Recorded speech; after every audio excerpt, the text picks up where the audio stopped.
Hello everyone, hope you're all doing well. Just a thought I had is if you're feeling like bad in the day in yourself, just focus on getting through it and just make sure if you can put some work in to help you to get stuff done and be productive out the day. Because for me, like today, I don't feel like good at all, and I know because I've had it so many times, like there's nothing I can do about it. I just have to focus on getting through it and just getting on with work. I'll probably feel alright again in like 4 or 5 hours or something, but for now I'm just getting on with just keeping my like self busy and like, occupied with other things. And if you can get out, just get out and go and see people when you feel like this. But I just thought I'd share that because I know there's someone out there that's having the exact same thing and needs to hear it. But I enjoyed doing this video and I love doing wood stories, and I got more of these coming, so I hope you have a great day and I'll speak to you soon. The story I'm going to share with you took place in the North Pole, Alaska, May 20. The incident I'm going to describe was the wrong place, wrong time, and completely unprovoked. Another note, I was still only 20 when this incident occurred, and could not legally own a pistol yet. Also, I was in the army, and if you live in the barracks, you have to keep your weapons in the arms room. So it's not like it's convenient to get that out and carry it, as compared to a guy living off post who can keep his gun in his safe or in his closet. Anyway, it's on the night of Cinco de Mayo 20. I attended a party at a friend's house in the North Pole, AK. North Pole is about 20 or 30 minutes outside of Fairbanks. It is a somewhat rural area and community. Lots of houses at acre or 1 or 2 acre lot. Mostly dirt roads off of the main roads. I was designated driver that drove 4 of my friends, but 3 of the friends I brought decided that they're going to spend the rest of the night at that person's house instead of going back to the barracks. Only one friend that wasn't drinking a lot decided he wanted to go back to the barracks when I was ready to go. We ended up leaving at about 1:30 AM. As we're pulling out in the front gate, I got a call that there had been a fight at the party. They said that after the fight, everyone was going home instead of staying the night and continued drinking. They said to me, can you come back and pick them up? But said they had to go in a different friend's house that lived in the same area because everyone had to leave after the fight. Well, the GPS doesn't work that well once you get out of Fairbanks and onto the main roads. You could get in the general area, but not the exact location. When we went to the address that was given, it came up as being in the middle of the road, so we took a turn down a side road to turn around and try and get service so that we could make a call to figure out where the house was. By this time it's around 2:30 AM. As we turn down the road, there's an old red minivan with fog lights mounted on the top just idling there with 2 guys that looked to be in their late 20s.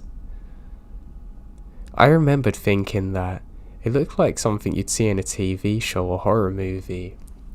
Just a creepy looking van, especially at 3 AM in the morning. We had to pass them to turn around, and they looked at us in a way that really gave us a bad feeling. So we turned around and then had to pass them again to pull out onto the main road.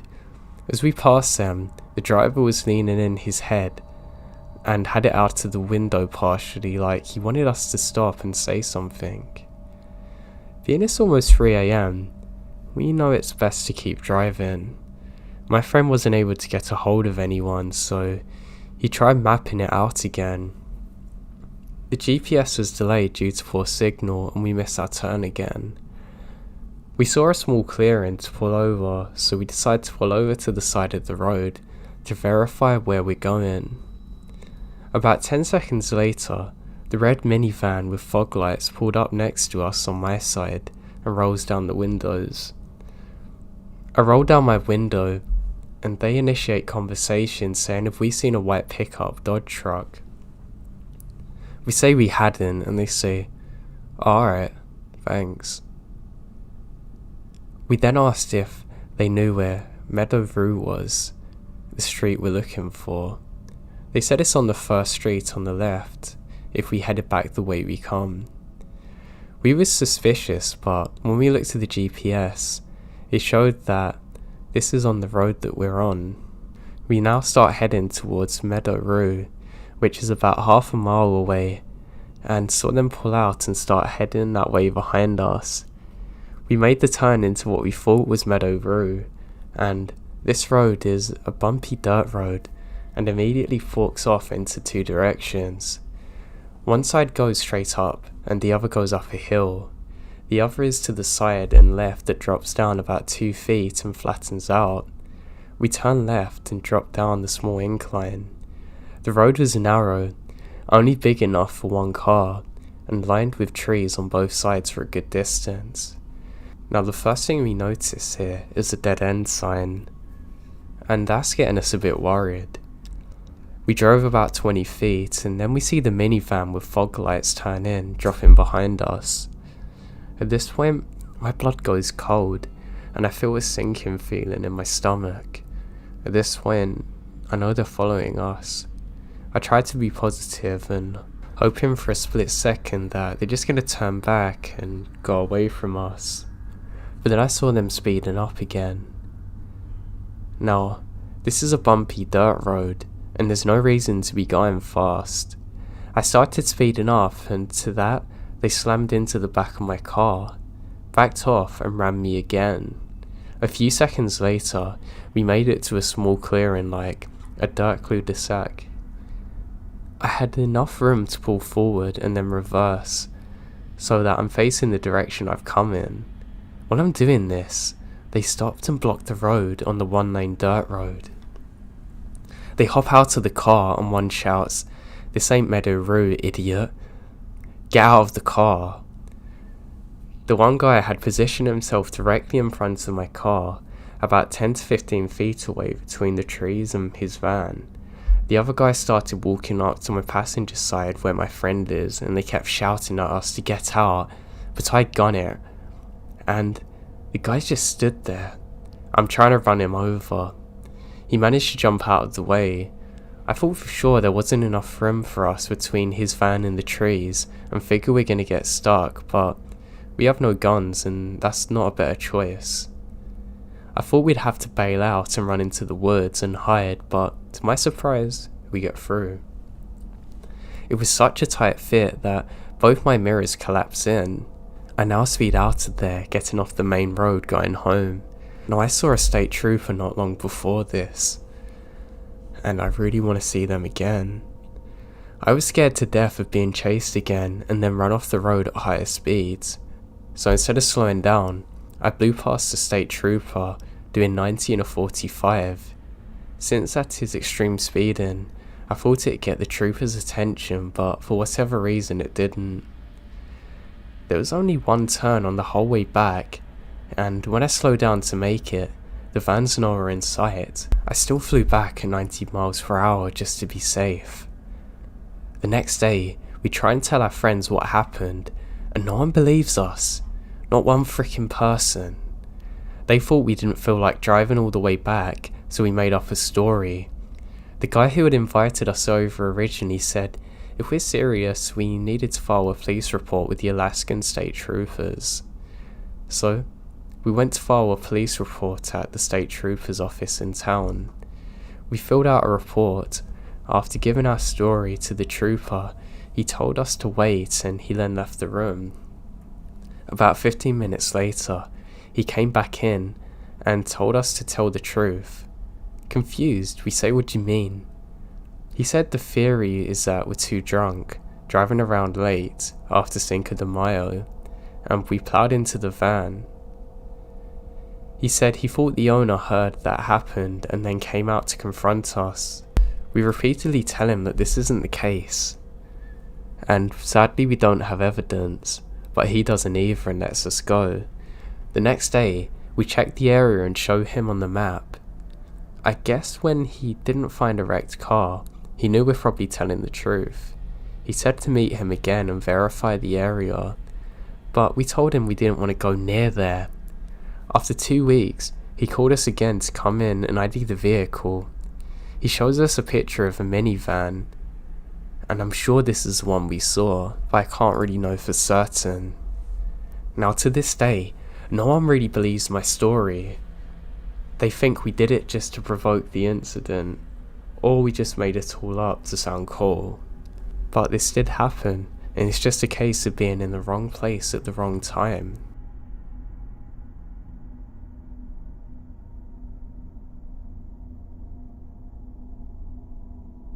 Let's start with a little backstory. I'm a 24-year-old female that fell in love with national parks. So much so that I decided to work full-time at one for about 3 years. This experience allowed me to meet some great people, but also welcome some sketchy individuals. This particular story starts with a man that we'll call Sam. Sam was a tall man with a shaved head and glasses. He was a kind of co-worker that would always linger awkwardly. He made everyone feel uncomfortable, but not enough to warrant concern. The only issue that I really noticed was that he seemed to like drinking a lot. He would show up to work still drunk, and be sent home because of it somewhat regularly. He seemed innocent enough though, in a socially awkward way. Like he was fine, just always panicky. I only worked with him for a few months before I'm transferred to a new location. A few months after starting the new position, I was in the employee break room browsing my newsfeed when I get 5 new messages in 3 minutes. I didn't even realise people could type that fast. The messages are from Sam. Something caught me off guard because I never spoken to him outside of my last position. The messages consisted of vague threats regarding my friends and myself. He seemed upset to find out that I had gay friends and thought that I was trained but tainted from association. I was less upset at his foul perception of me and more annoyed that he targeted my friends, who are truly lovely. I am bad when it comes to taking the high road and decide to give him a piece of my mind. We weren't friends. Hardly acquaintances. So I didn't feel that his behaviour was appropriate, and I quite frankly was angry. Through our exchange, the original rude context of the messages became obviously threatening. He told me I should go and die with my friends, and that he'd be happy to see our misery. I'm shocked. His anger didn't make sense to me, and I realised that I wasn't going to be the reason that this lunatic ended up getting to HR. We worked within the same company, so I think my best route to prevent further harassment is this. HR advised me to block contact from him while they investigate, but also alert the authorities in case he acts out on his threats. Authorities are involved and are not fazed by the messages. They almost seem annoyed that I bothered them. I fill out a statement and was told to contact them if it progresses. The next day, I woke up to find trash all over my front steps. This is odd but not too strange. I actually thought it's a raccoon since I'm in a national park. I then saw a piece of paper though with some words on it next to it. It says "Watch your back." I look around to see the other neighbouring cabins, but nobody's watching. I clean up the mess but save the note. I wanted to show my sister who lived with me. When she got back home later that morning, I called her up on the previous night's events. She didn't even know Sam because, like I said, we're not friends. Why would I mention him in my personal life? God.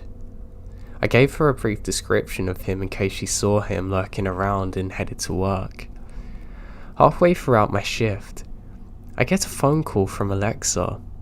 She sounds shaken when she tells me that a man matching Sam's description come to our cabin asking where I was. She plays dumb and pretended to not even know me. He then says, I'll be back later, and walks away. She said he sounded and acted like he'd been heavily drinking, and had some intense coldness to him, like he could just kill and not care about it. I'm not messing around at this point, and have watched enough crime shows to know that you shouldn't underestimate someone. So I called the company's security team and asked to have someone check out on my sister and for her to be escorted home immediately. I'm home within 20 minutes of her phone call.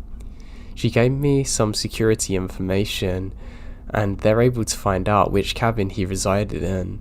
And great for me, it's only a 2-minute walk down our street, which is really unnerving. Park rangers are called again, and they get more statements from the both of us and decide to pay him a visit. They seem to be taking the situation more seriously now that he knows where I live. They come back after talking to his roommate. It's confirmed that he lives there, but he hasn't been home since the night before. Authorities put a word out to keep an eye out for Sam. They offer to have a unit keep an eye out for us, which we gladly accept and go to sleep. I then wake up to 34 messages from an unknown number. It's Sam again. He got very angry that HR and Rangers were involved. He said, "You're gonna pay for this. You mess with the wrong person, I'm gonna end you." I email HR presenting them screenshots of this, and I demand they resolve this immediately and want to set up a meeting with our directors to discuss termination. See, in national parks, you're hired and the company provides cheap housing on site.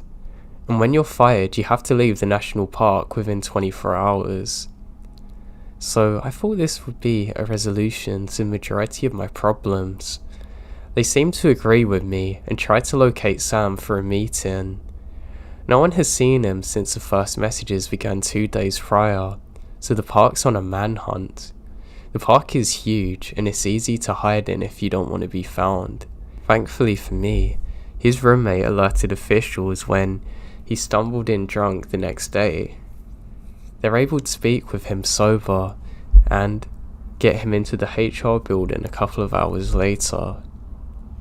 After the meeting, I'm mortified that he's been given a first and final write-up and will continue to work and live on my street. He's apparently given a sob story about his personal issues and promises to leave me alone. I was baffled that, even with him threatening to kill me, they aren't gonna fire him. Thankfully, the Rangers are equally surprised and still offer surveillance just in case. I was quiet for 3 days. I thought it was actually over, and started feeling bad for him.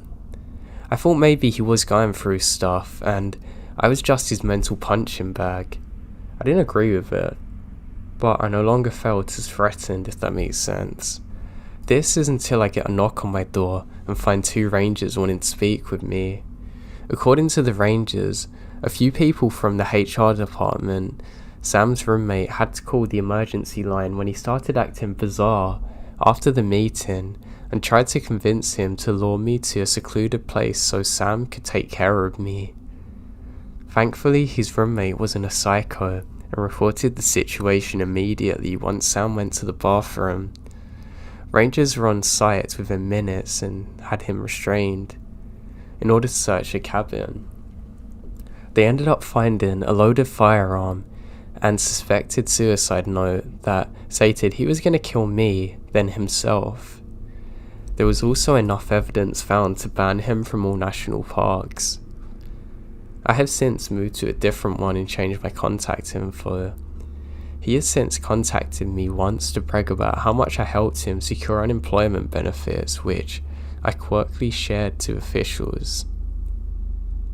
According to officials, he is restricted to a southern AZ county due to other crimes that he later committed. As for HR, the director had to deal with harassment from Sam after the banning and asked me to testify on his behalf. I haven't heard anything since. I don't understand why he targeted me.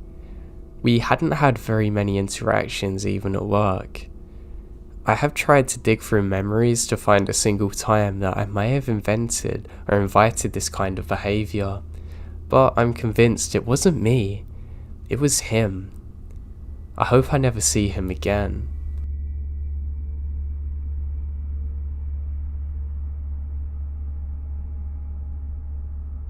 A number of years ago, I was up in the northern end of BC, in the islands out by Port Hardy. I set up camp right by the beach close to the shore, did the normal catch of fish and cook it for dinner over my campfire. It's pretty perfect really. A few hours pass and it's getting dark. I climbed into the tent and fall asleep quickly. I get woken up by extremely heavy breathing on the beach from something big in the area of my fire, but the tide was in now, so the waves would have covered it. My first thought is that it's a bear, but on the islands where I was, bears aren't common at all, to the point that there hasn't been one documented ever. This is blasting through my mind. The thought of Bigfoot also runs through my mind. At this point, I'm like, yeah, there's no such thing as Bigfoot, so what the hell is it? I gain my courage and open my tent. I shine my flashlight around for a bit, but I don't see anything, so get out of my tent. I am shining my light around when I hear it again. This huge breath followed by a small splash. I focus my light on the beach when I see a massive orca rolling around, and it's near my fire. This behemoth of a marine mammal scared the life out of me, but it turned into being an amazing thing. It's a massive animal just playing in front of me. I noticed them just off the shore bobbing, probably half asleep. I still didn't sleep for the rest of the night.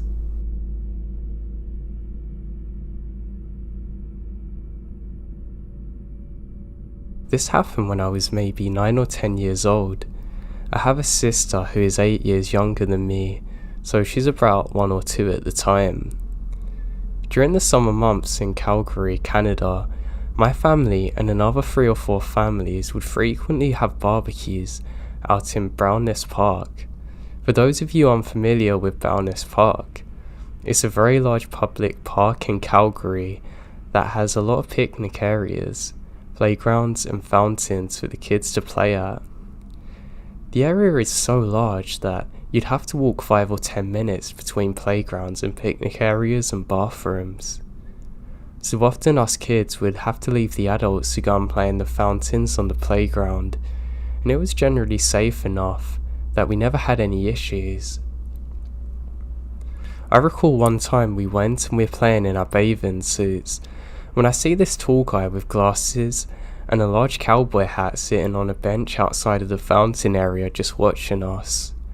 I was a naive kid who never had any prior talks about stranger danger or any of that stuff, and his cowboy hat made me automatically assume I'm dealing with a park ranger.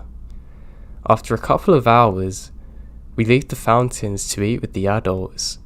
My babysitter announced she needs to use a bathroom. She was nearly potty trained at this point, but not completely. My mum says, "Can you go to the bathroom," which is like 10 minutes away. I just remember walking with them when a guy comes up and says hello, starting a conversation. Wearing a cowboy hat, I again assume that he's another park ranger. He was asking for our names and ages, and overall had a very friendly demeanour. So our idiotic selves talk openly to him. I don't notice that he had a particular interest in my baby sister, and even at one point asked to hold her, but she's too fussy and wants to walk. This went on until we reached the bathrooms. We part ways and we go inside the bathroom. Now, this is when even my naive self started feeling like something's wrong. My sister ended up having an accident on herself, asking my friend to stay with her in the bathroom while I ran to get more clothes from my mum. When I stepped out of the bathroom, I found that same strange guy standing a couple of feet away from the bathroom, clearly waiting for something. That's when my alarm bells started going off. I ran back to the kitchen area and told my mum that I think some guy's following us, and she came with me to the bathroom. When the guy saw me with my mother approaching about 100 meters away, he booked it, power walking in the opposite direction as fast as possible without attracting any attention from anyone. At the time, I completely forgot about what happened. It wasn't until a couple of years later that I suddenly realised that the strange man was waiting for us. And it's the same guy who approached us before pretending to be a park ranger. So I can only assume he's been waiting for hours and waited for us to leave the adults before approaching. Now this particular area doesn't even have park rangers. I have no idea what his true intentions were, but I'm so grateful I never had to find out.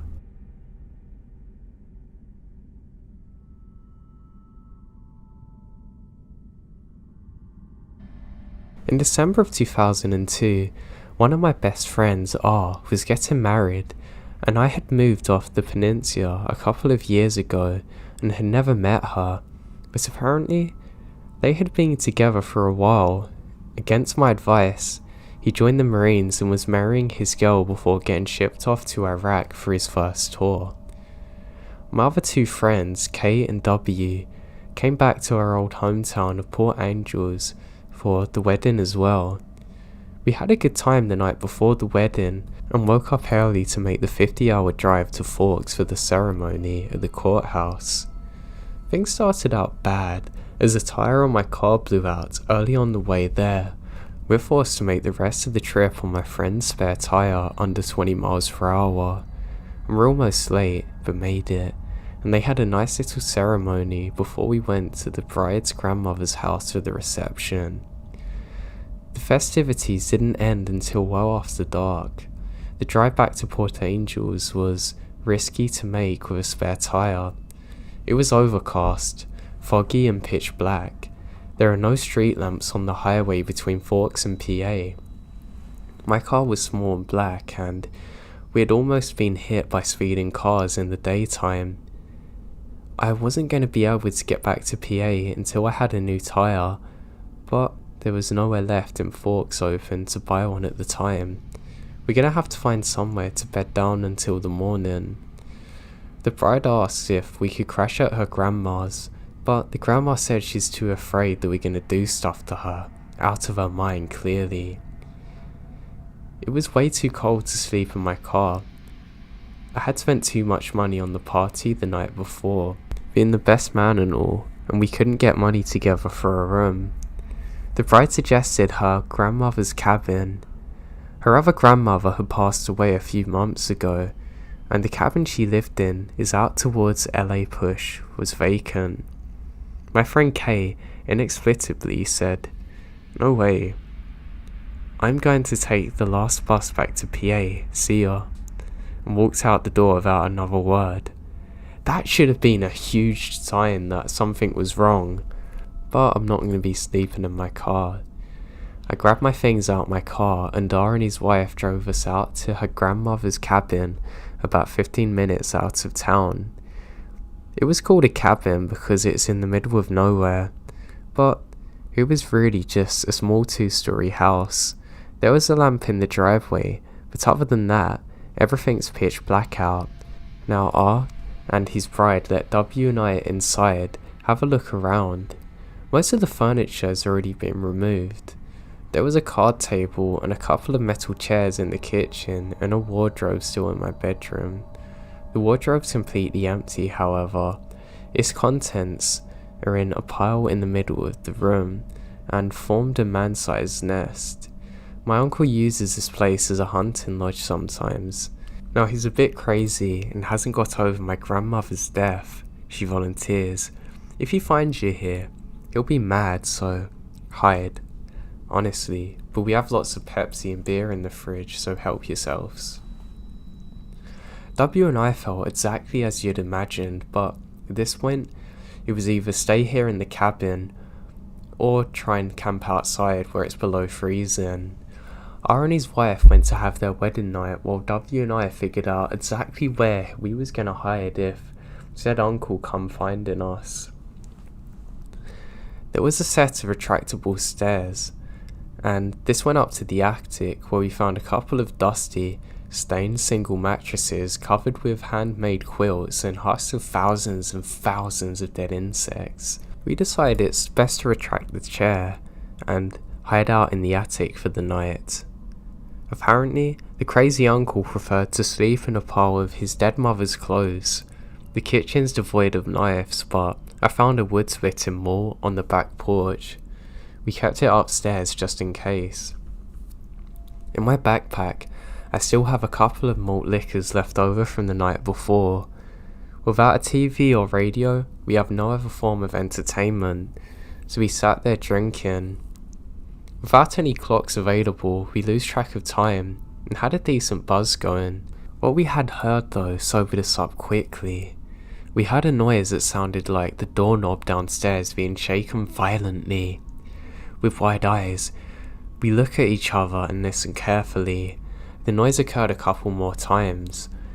I slowly move to a window and try and quickly peek out to see if there's a car in the driveway. Nothing. We began to talk again, but once again, are violently interrupted by what sounded like the refrigerator door slamming shut and chairs moving, but no voices. I grabbed them all and went to the top of the stairs, just terrified. As suddenly as the noise started, it stopped, and we began to wait in silence and heard nothing. We're freaking the hell out. We couldn't go to sleep, but we got bored and began talking again in whisper. Without a clock or watch, I don't know how long after we heard the chairs move, it was when the phone began to ring. We waited for the phone to stop, or somebody downstairs to answer it, but it kept ringing. It kept ringing beyond any normal duration. I figured the crazy uncle, if he is there, was gonna pick it up long ago, so we're probably alone. The only people we knew who were there was R and his wife. With the number of rings, I assumed it's an emergency, and I lowered the stairs and took them all with me just in case. I braced for an attack, but no one came. Nobody was waiting for me at the bottom. I could see the kitchen was clear. I walk over to the still ringing phone and pick it up. The ringing stopped, but there's not even a dialer tone. The phone's dead. I pick up the phone and looked at it. It wasn't plugged in at the wall. It was an old rotary phone with mechanical bells that looked like it had been made in the 60s, and it sits there in silence. I used the bathroom and went back upstairs and told W about the phone. He says I'm messing around. I say go and check. W's scared. He needed to take a leak but's too scared to go downstairs, and peed out of the second floor window instead. The window stuck open and was freezing. I was freaking mad and worried. The phone starts ringing again. We sat and counted the rings. It got up to 170. I wasn't going back downstairs to answer the unplugged phone. I lay on the mattress, listening to it until I passed out. In the morning, W and I woke up freezing.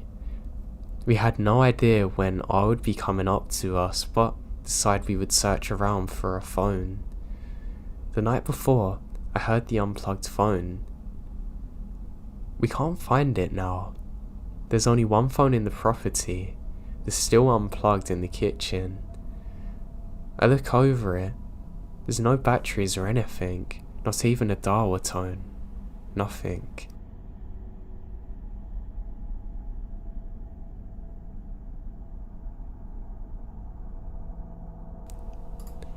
There are some strange experiences from a camping trip in northern Ontario I went on back when I was a little kid with my dad and stepmom. I want to preface this by saying that, despite the things I'm writing about, it was still a good experience.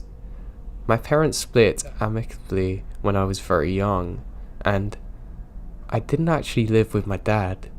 I still get to see him though, and these kinds of trips are like a bonding experience and pretty fun, to be honest. I just don't want this to overshadow that. Okay, time for my story.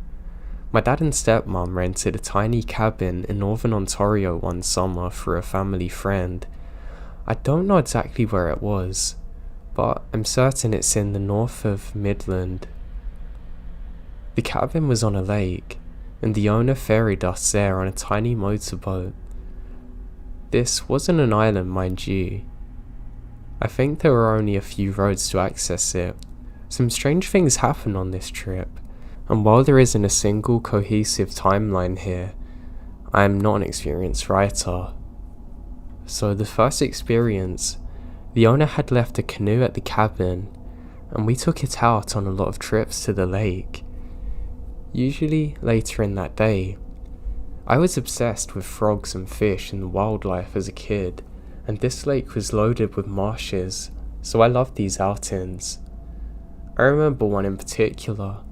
It was almost sunset, and we're heading back through one of the marshes, and I hear a faint humming sound, similar to that of a transformer from the tree line. My dad/stepmom noticed it too as it grew louder. It stopped all of a sudden a few moments later, but so does everything else. The sounds of birds, frogs, etc., and any wildlife has completely stopped, and everything went silent. Then suddenly, all of the sounds started again. I have no explanation for it, and it is creepy as hell. My second experience was the cabins on the shoreline, but there wasn't a beach or anything close to one. It was actually very steep and a rocky shore around the entire area, but once you got in the water, there was sand, mussels, crayfish around there. My dad got the idea to catch some for cooking. My dad isn't a woodsman by any means, but he's a very resourceful guy. So we canoed to a sandy area close to the shore, and waded out to catch mussels on both sides of the water here. The shore's very steep, and it's like 2 floors up with thick forests at the top. At some point during our escape, I caught a glimpse of something along the tree line on the shore. I can't make it out very well, but it's white, almost like the texture of a birch, and lanky. I remember thinking it's definitely not a person, but it wasn't too far from the general shape of one. It staggered around, lethargically and slow. If it was an animal, something was wrong with it. I waded over to my dad and told him to look up, but now it's gone. I never saw anything like it again since. My third experience is one that I don't actually remember. Instead, my dad told me about it. On one of our canoe outings, my dad and stepmom decided to visit this little peninsula on the other side of the lake close to the marshes area.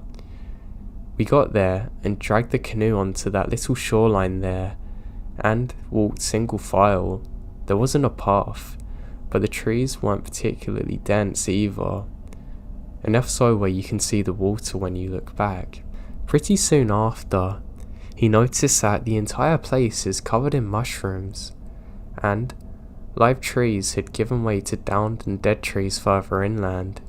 This is unusual, because it didn't look like there had been a fire or anything. They're just dead. It also started smelling really bad.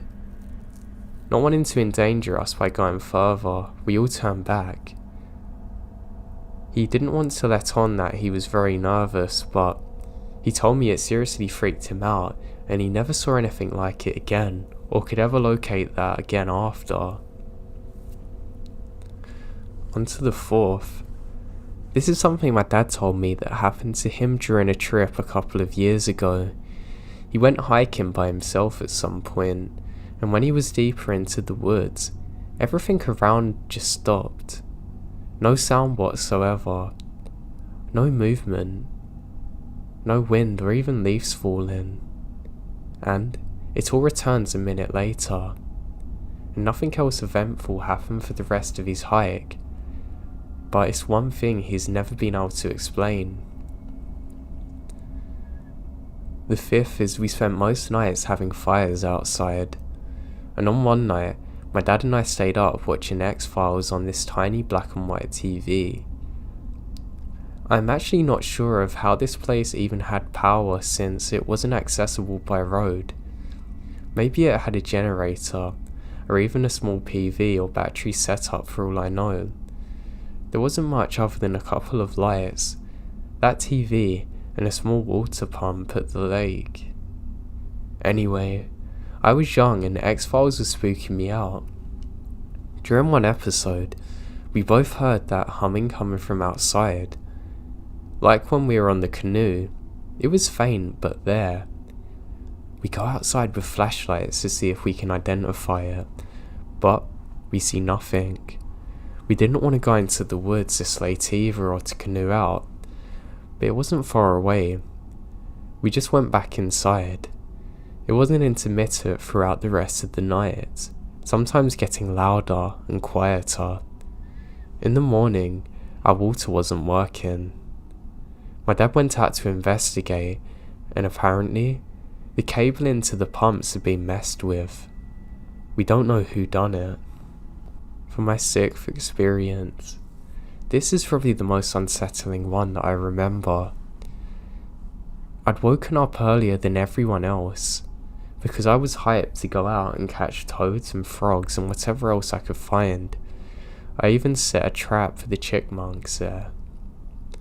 I remember one morning, I had woken up just before sunrise and was still in bed. In the window adjacent to my bed, I saw something that usually wasn't there. It was half a face poking around the edge of the window, staring into the cabin. Sickly pale orange with giant black holes where the eyes are supposed to be. Obviously not human. I'm terrified and hide, and eventually fell back to sleep. And when I wake up again, everyone's awake, and there's no signs of anything there. I always thought of this particular experience as something I imagined after waking up. It had to be. About a month ago, I met up with my dad while visiting my home city, and we got talking about this trip again. He mentioned that there were quite a few times when he felt uneasy. For example, my dad usually goes jogging early in the morning for exercise. He decides to abstain a couple of mornings as the cabin's nice and warm, but he can't shake the feeling that something's creepy. I only connected this with the window incident after our conversation, but when I did it really made me think about the entire trip as the reason I decided to write a post about it. I can't undeniably prove what happened, but for what it's worth, you can see the history adds up weirdly. These are all the experiences I can think of for now. I'm sure there's more that my mum or dad had that they haven't told me yet. I'll share them if I get more.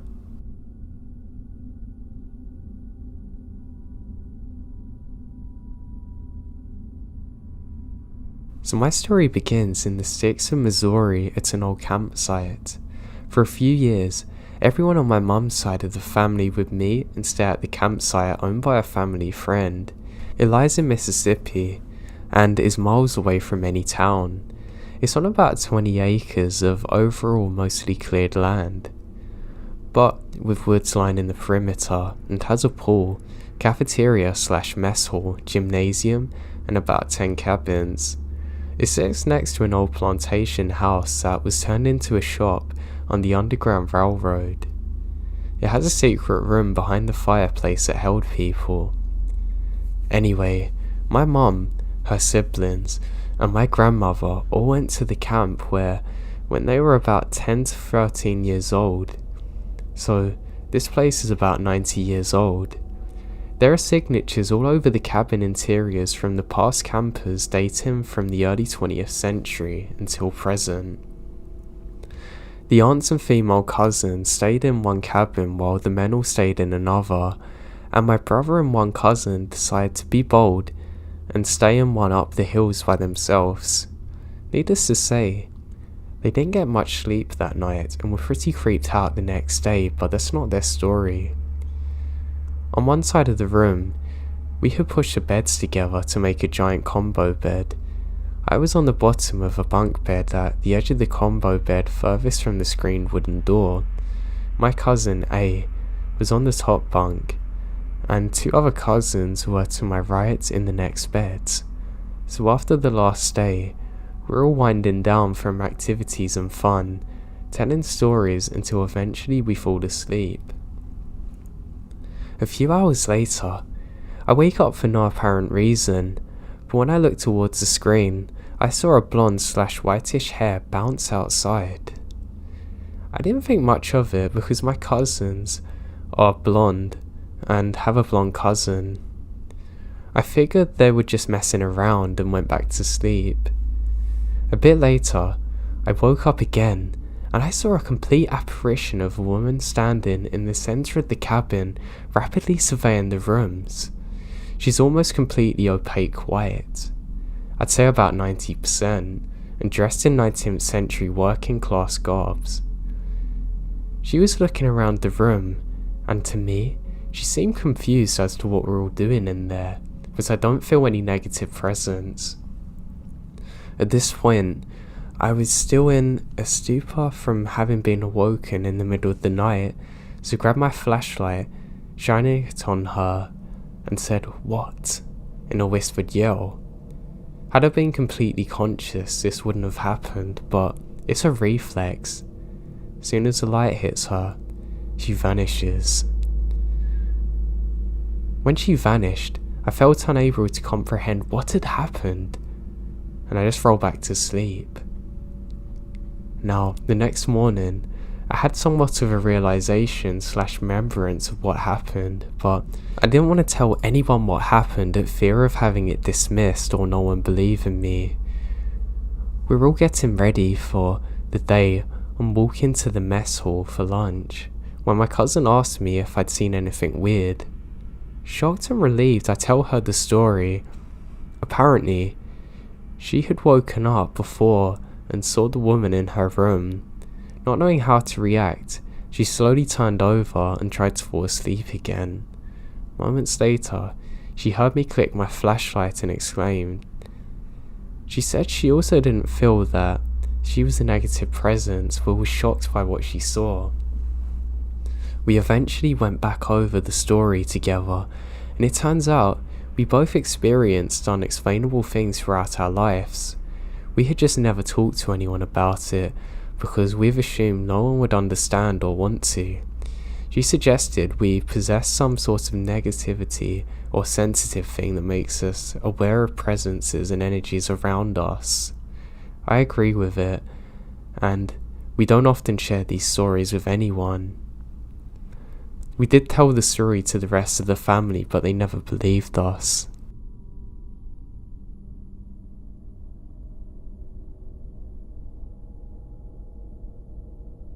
I just moved into the 3rd floor of an apartment building, which is at the bottom of a very steep hill. From my bedroom window, I could see an old wooden staircase through the trees. It wasn't easy to access, and there was nothing behind the apartment except for the hill, which began only a few feet away from the back of the building. It looked like the kind of steps you'd see on a nature trail, except they started several feet up on the bank of the hill, with no easy way to get there because of the climbing. So I did. I slipped and fell at least once and had to grab onto a little tree trunk to stop me falling. I probably should have done it on a nice sunny day, but curiosity got the better of me, and this town wasn't known for having lovely weather. I got to the staircase, walk up it with ease, and once I reached the top, I look around for any evidence of its original purpose. I expected to find a hidden picnic area, or an overgrown nature trail. Something that would make sense, but there's nothing. And also, nowhere for anything to be. The hill just kept going without levelling off, so I kicked the leaves around for a bit, thinking that maybe there were more stairs. I found nothing and gave up. After coming home, I did a brief search of nature trails in the area and tried to look at old aerial views to see if I could see anything. None of this yielded any theories that I can recall, but I do remember not being able to find the staircase on maps either. I thought this could be explained by leaves in the way, but there weren't any. When I went to the drop-off, I had to give my rent to the manager, and I asked her if there was any stairs in the woods behind the apartment. Her response was, "What stairs?" I asked if there'd been anything there, but she said no. There was a house a lot further up the hill, but no stairs. A few months later, I drove my roommate to the ATM and noticed a set of steps on the hill by the bank. There must have been a building there at some point, but it's now gone. I asked my roommate if he knew anything about the mystery stairs behind our apartment, and wasn't surprised to find out that he hadn't noticed any. He never paid much attention to anything that wasn't a video game. When we went home, I tried to explain where it was and show him from my bedroom window, but I can't see them. We couldn't see him from his window either, so I decided to go back out looking again. I walk around the back corner, looked up the hill and was confused when I don't see the stairs, since they've been in the woods. I figure they must have got covered up by leaves or debris, but that doesn't explain it. Let me know if you find them, my roommate says as he goes back inside, and I never found it. And to this day I have no logical explanation to where it possibly could have gone. Perhaps it was a temporary installation by an art student, but if there was an art student, you would have heard about it. Plus it looked like it had been there for years and there was no evidence left behind. I think I would have noticed if someone removed it too, and God, it would have been noisy. Seems like it would have taken a lot of time too. And then I would have found evidence also. I've heard about people finding strange things like stairs in the woods before, and I never thought I would see it either. But I really have no explanation for it. Creeps the hell out of me thinking about it.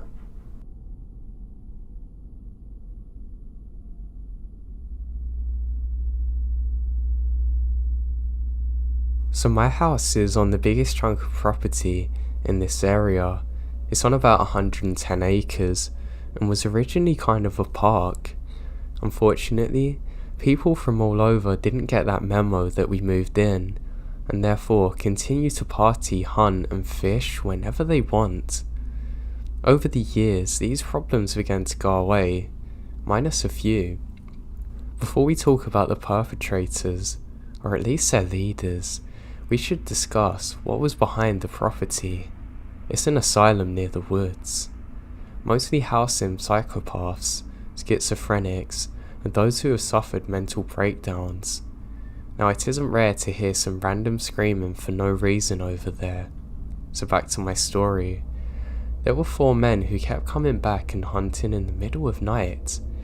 We let some people hunt in the night on Saturdays, but for the most part, hunting's off limits. We're never able to catch these 4 men, always wearing masks.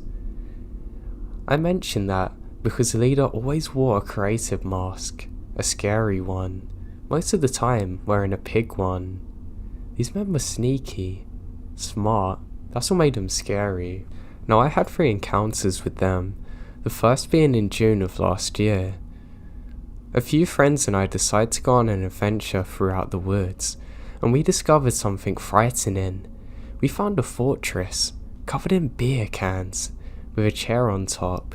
Being the teenagers we are, we decided the smart thing to do is to destroy all the hunters' hard work by kicking the whole thing down. Oh God, have we messed up. We later returned to the fortress, and it's rebuilt, almost like a shrine to the last one. And spray painted on the ground was "Try again, we dare you." Encounter 2 happened during a simple walk at night. Sometimes when I get upset, I walk through the woods. This time was at night, and it just so happened that the hunters were also out. So I was walking along, minding my own business, when I see the man in the pig mask. He sees me. He now knows my face. I hear a deep laugh and he turns his gun towards me. I have no idea what he's gonna do, but I book it out of there. Encounter 3, in my opinion, the most blood-curdling. It was only about a week ago. I was walking home from my cousin's house in the dark. I had my flashlight shining, and I felt safe. But something's off. The barn lights are on, and they're never on. No one ever goes in there. The floors are falling through. I simply brush it off as a technical error. But then, in the middle of the field, I see someone in the same pig mask, and he saw me. His words have haunted my dreams since then, yelling, "Get out of here, before I make you." The way he said it terrifies me, so vicious, like he wants to kill me, and I haven't been there since. It was later discovered that in that barn, they'd been setting up shop for some time. I'm so glad that nothing ever come of it, and they never actually truly come for me.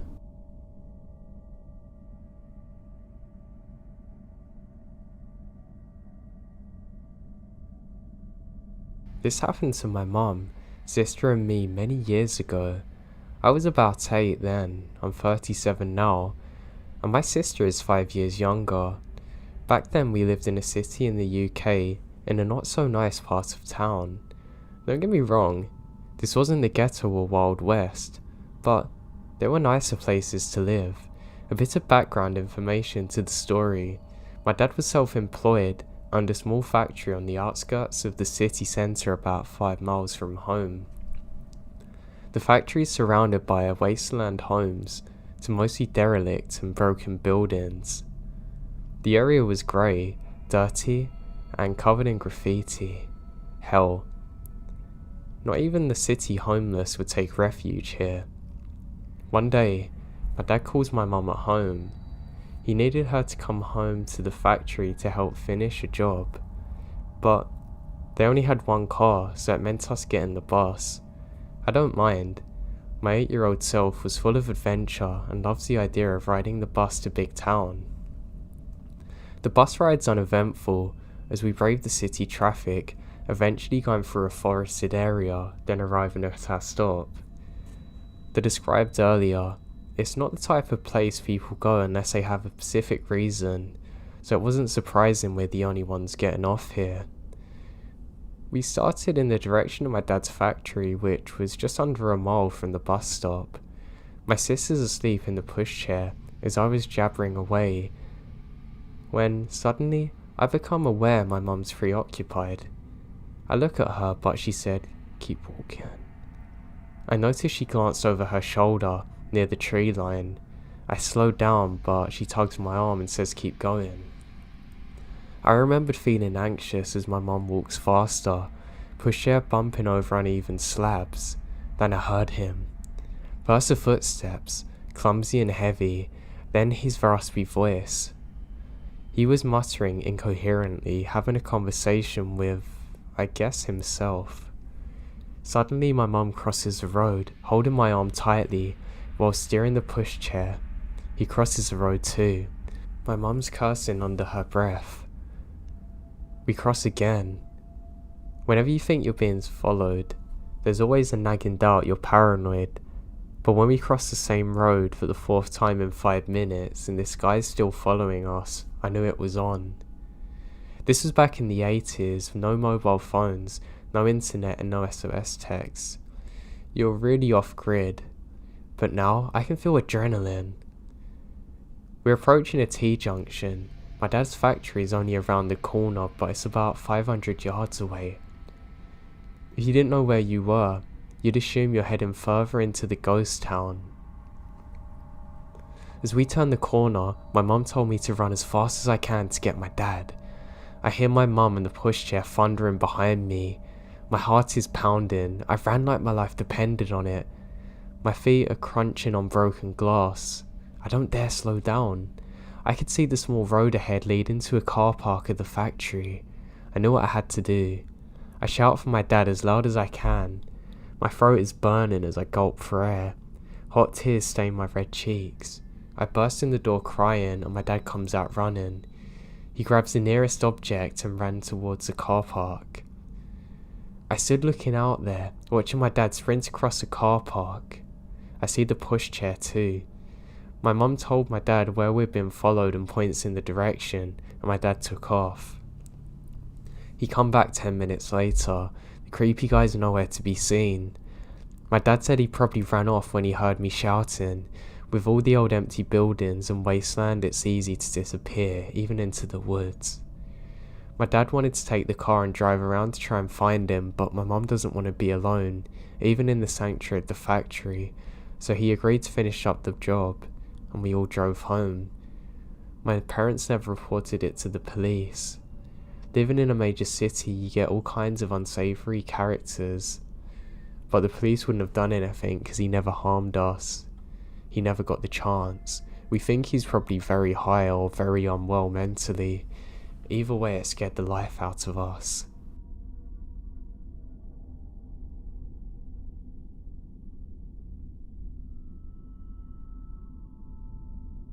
My father sadly died and I needed to clear my head, so went on a solo trip to a cabin in Oregon with my dog. Now I had a couple of weird things happen. My Pop-Tart incident still trips me out, but I think I can write that one off as maybe someone messing with me. But here's my story. I'll be the first to say that all of this could have happened in my head, like with anything. The mind's a freaky place and can play tricks on you. Now whenever I was scared as a kid, my dad always told me that in life, you shouldn't be scared of ghosts. Fear the living, they'll hurt you. In my late teenage years, I come into some money after my father committed suicide and I received an inheritance from him. Near the time of my dad's passing, he and my mum owned a cabin in Oregon. The cabin had been put up for sale by my mum, who could no longer afford the payments or renting it out. The cabin was set to go on the market for sale in less than a month and was in the process of finalising a paperwork with the relator and lawyer. So for that month's time, the cabin was not going to be rented out any longer and was going to be vacant.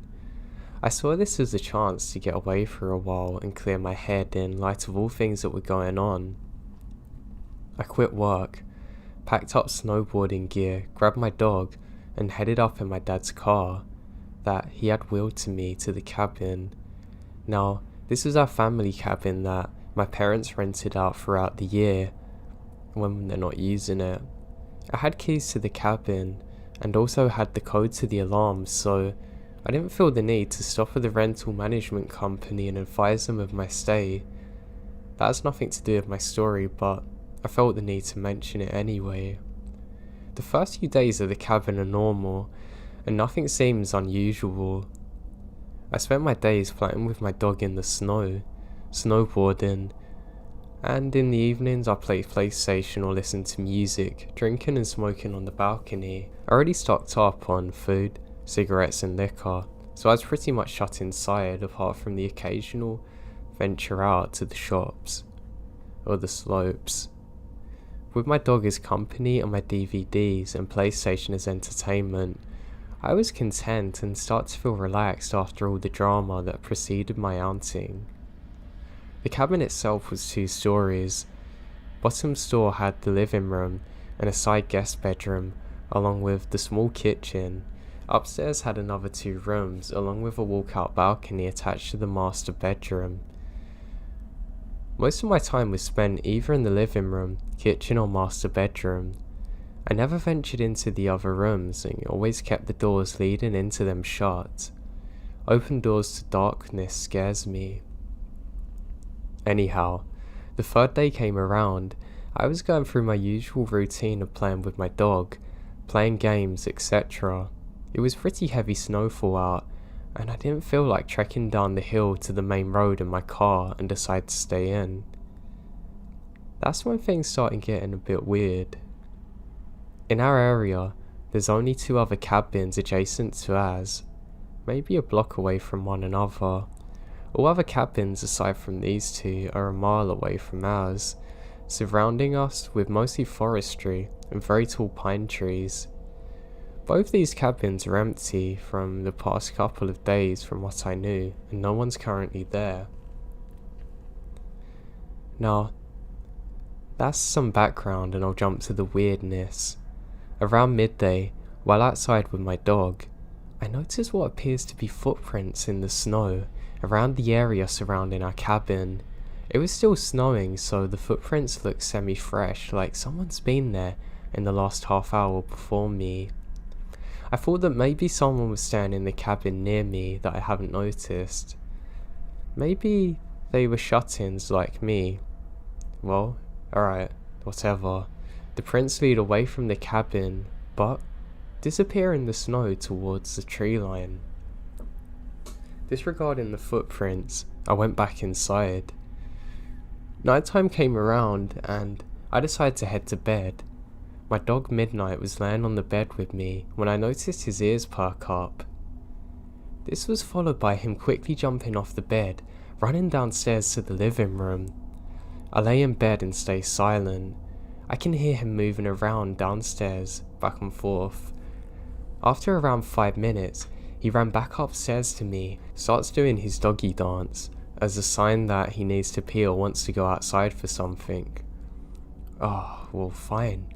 I can't say no to him, so we both went downstairs to the outside driveway for him. He didn't want to pee though. As soon as he gets outside, he started to pull on his leash, trying to drag me to where he wanted to go. He kept looking into the dense part of the trees where the prints had been earlier, but he also kept sniffing the side of the house and looking up towards the roof. That's really odd. After he figured out that I'm not going anywhere near it, he sat down and just stares into the darkness. This is a bit unusual for him, but alright. Maybe there are forest animals out there that he wants to chase down, but screw this. Do not want to chance anything, so I pull him back inside and we both head back upstairs. Around half an hour later, I was lying in bed when I hear what sounded like hoofs walking on my roof. It was only a series of around 6 steps, and I rationalised that it could have been a pine cone falling from a tree onto the roof, or maybe a kind-hearted forest animal running around. But here's the thing, the footsteps aren't spaced apart like a man's stride would be, so that was freaking me out. Midnight, I also heard the noise and was quick to run to the balcony screen door, expecting to see something, but there's nothing. Alright, you know what? I'm a tough guy and at the time considered myself fairly well built and strong enough to handle myself. I grabbed my coat and shoes along with my cigarettes and flashlight and went out on the balcony. Screw it, right? As soon as I was outside, I lit up my cigarette and started wondering what this could be getting onto the roof with my light. Nothing there, and snow on the top was undisturbed. Crazy. Maybe this is all in my head. What about the midnight before? I'm paranoid now. But I think it's in my mind and calmed down. My eyes started to adjust to the darkness, and I kept smoking and just staring at the stars and trees next to our cabin. That's when I saw it. In a tree that was little taller than our cabin, around 20 feet from the balcony, I saw what looked like a man crouched in a squatting position in between 2 branches.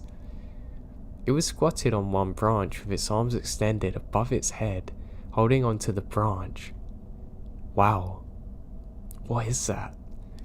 I wasn't sure if I was really seeing that thing, and just stared motionless. I noticed Midnight stand up and start pacing behind me and lightly barking at the same time. The thing still did not move. I put my cigarette out and was debating on shining the light in that direction, but something in my head told me, don't.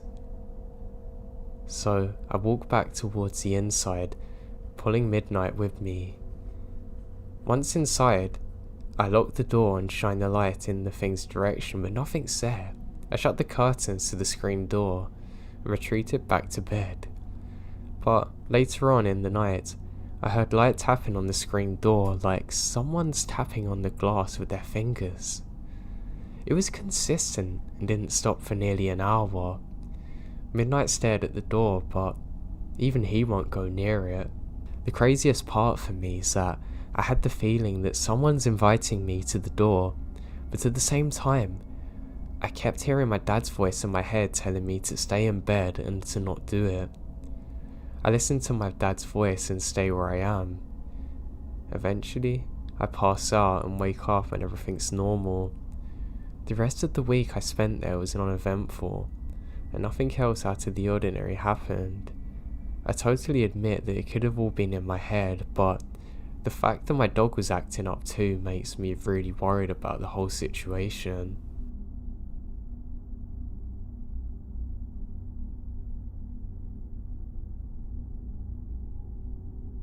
A bit of preface here. I was around 10 or 11 when this happened.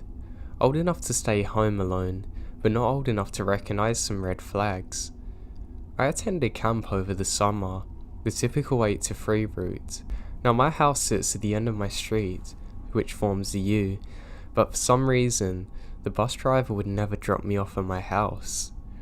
I would always get dropped off at the end of my street, where I would toddle myself all the way back. Both my parents work late hours, sometimes not getting back until 8 PM, and it would be very expensive to hire a babysitter for 5 hours a day, 5 days a week. So, starting 6th grade, when the bus dropped me off at home, I'd be by myself. I'd do the usual middle school routine, play games online and watch TV. Occasionally, my neighbour's cat would come into my backyard and I'd feed her or play with her. The only computer in the house was my dad's workroom one, which has a window overlooking a deck, and the window overlooking the side of the house. We have large bay windows in the living room, dining room, and kitchen of my home, and since we sit on a hill, you can pretty much see the entire backyard from a nice vantage point. So most days when I got home, I toss off my backpack and go right to that room, and you could see me walk from my front door and pop up by the computer from outside. Unfortunately, this would lead to something that I had forgotten about until now. When I got off the bus, I did as expected, go into my dad's workroom, play computer games. About 30 minutes into this, I hear a faint meowing coming from outside the window. I pause and look outside, thinking my neighbour's cat has wandered over, but when I get there I see nothing. I just sat back down and resumed playing, only to hear the meowing again. It was quiet but noticeable, and so I checked out the other window. Nothing. This routine happened for a good 10 minutes and eventually I get frustrated and go into the living room to watch TV. Not even 2 minutes later, meowing from the window I was sitting at happens again. Now I'm confused and a little creeped out, so I shut the blinds and keep trying to watch TV. The meows still go on, but only when they come from right behind me did I jump up and get scared and ready to leave. I went into my bedroom where the blinds were still down but cracked for sunlight. I tried to read a book, only to hear a meow come from outside my bedroom window now. This is enough to make me call my dad, concerned that maybe the cat was hurt, but I couldn't see it to be sure. He said he would have the neighbour come and check it out. 10 minutes go by. I get a call from my dad saying he's coming home from work. Nothing urgent about it, just that his job got cancelled and he's home early. I don't think anything of it. When he got home, I did realise the cat noises have stopped. Fast forward to the present and I asked my dad about the incident, thinking it's funny about how a cat scared me, but what he said next made my blood run cold. After I call him, my neighbour indeed did come and check out my house. What he found were large footprints circling the house, right next to the windows. Someone had been stalking me through my house, seeing where I was, making cat noises trying to lure me outside. They must have known I was home alone, since it was easy to see me. And they must have known that I played with the cat. My neighbour immediately called my dad and searched the property, but found no one. The police weren't called since there was nothing but footprints that led into the woods. I never saw anyone. My dad stayed home with me for the rest of the week, It sickens me to think that people would use those tactics to try and lure someone like my younger self out of their homes to do God knows what in the woods with them.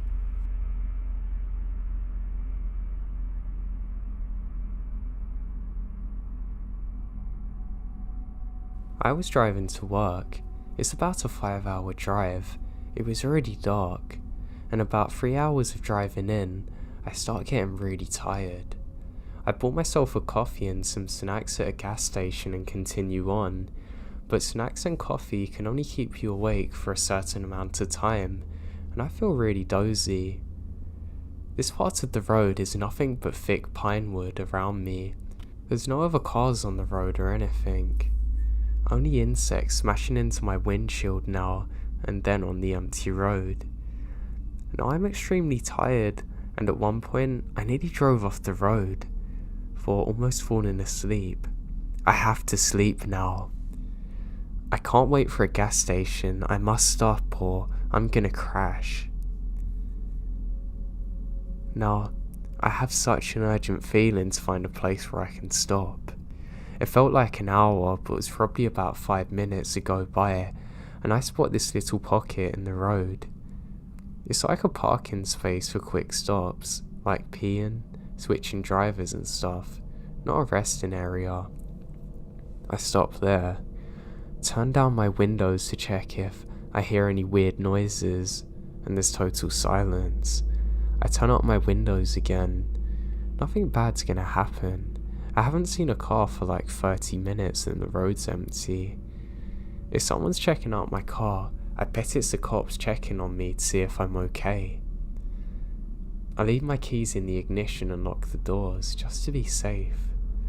I adjust my seat a bit and make it comfortable to sleep in, and I take off my shoes and put them on the passenger seat to the right.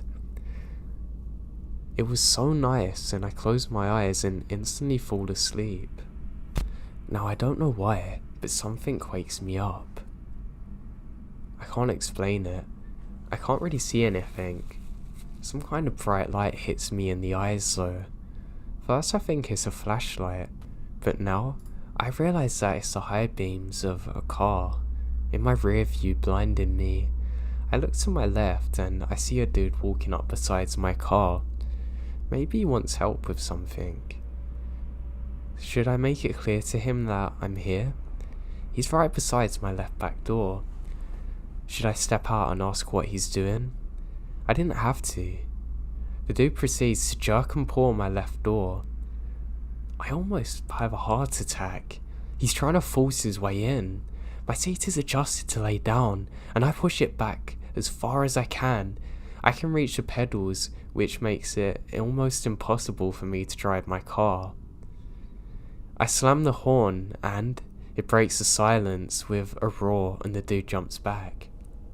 That gives me like 2 seconds to push my seat and reach the pedals, but it's still out of adjusting, and I'm pulling myself really hard towards the steering wheel. Because my seat is lying flat, it's not supporting my back and it kind of hurts. Anyway, I start my car and drive, kinda, with a cloud of smoke. It's hard driving a car with nothing holding you up properly, but I manage. As soon as I look in my rear view, he stands up looking at me.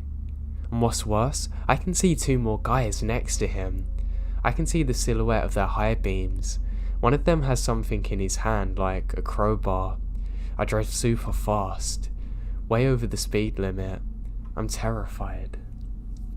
Then, I stop at a gas station to sort my seat out and put my shoes on.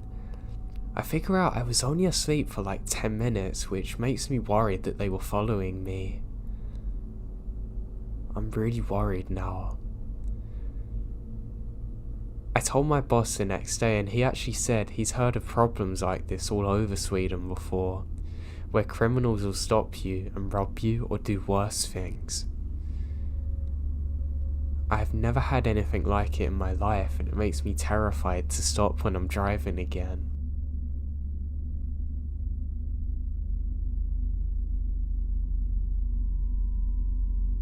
This happened a long time ago. I was 12 and at my grandparents' village. We had a cow and an ox, and usually the son of the bull, usually just one, took all the cattle to graze at night, and he would take them back. Cows know where to go when going home. My grandpa had a male ox, and since my father was an adult and he wasn't there, I took the responsibility. Basically, my job was to go around the village with the ox tailing after me, calling the people to open their doors. Our ox would grunt, and to call the herd, and all the females would then come out. From then on, I had to take them to a clearing up area in the mountain, and then take them by the river. It was easy.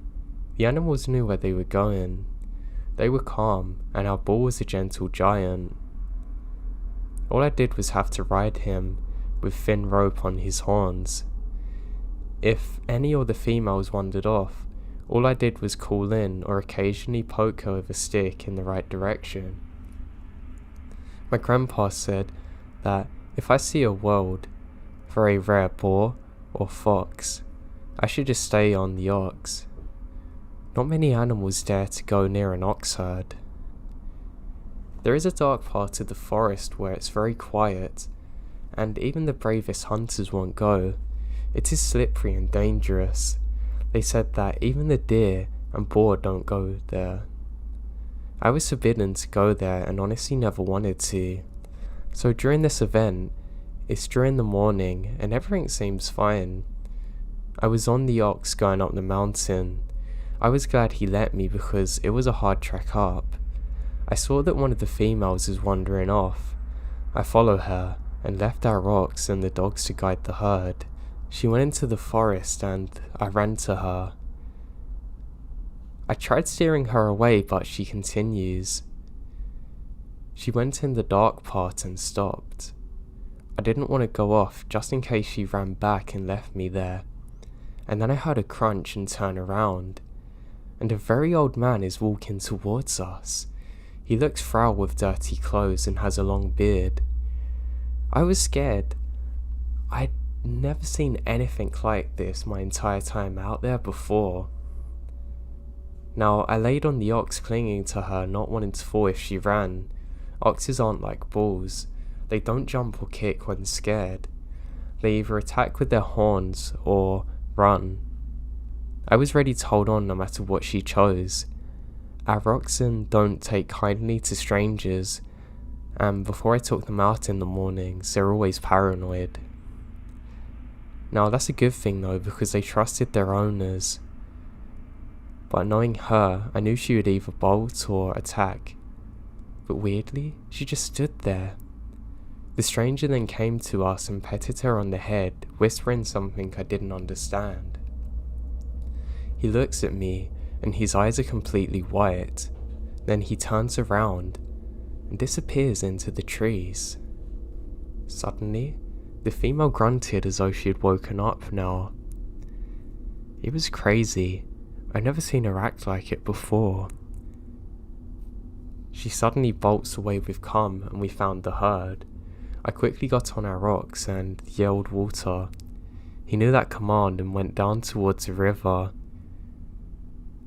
I then ran into one of the houses and tried to explain everything. The couple there stayed with me and sent their daughter to call my grandpa. I literally couldn't sleep for days remembering those white eyes. My grandparents wouldn't let me out of the house after that, even if it's just to play in the trees. Later I learned they were protecting me from a lesnik, a forest spirit which can take the form of a man or an owl or wolf. It hates when people go to his part of the woods and can kidnap you. I later learnt that the ox which took me there fallen ill and died almost immediately after.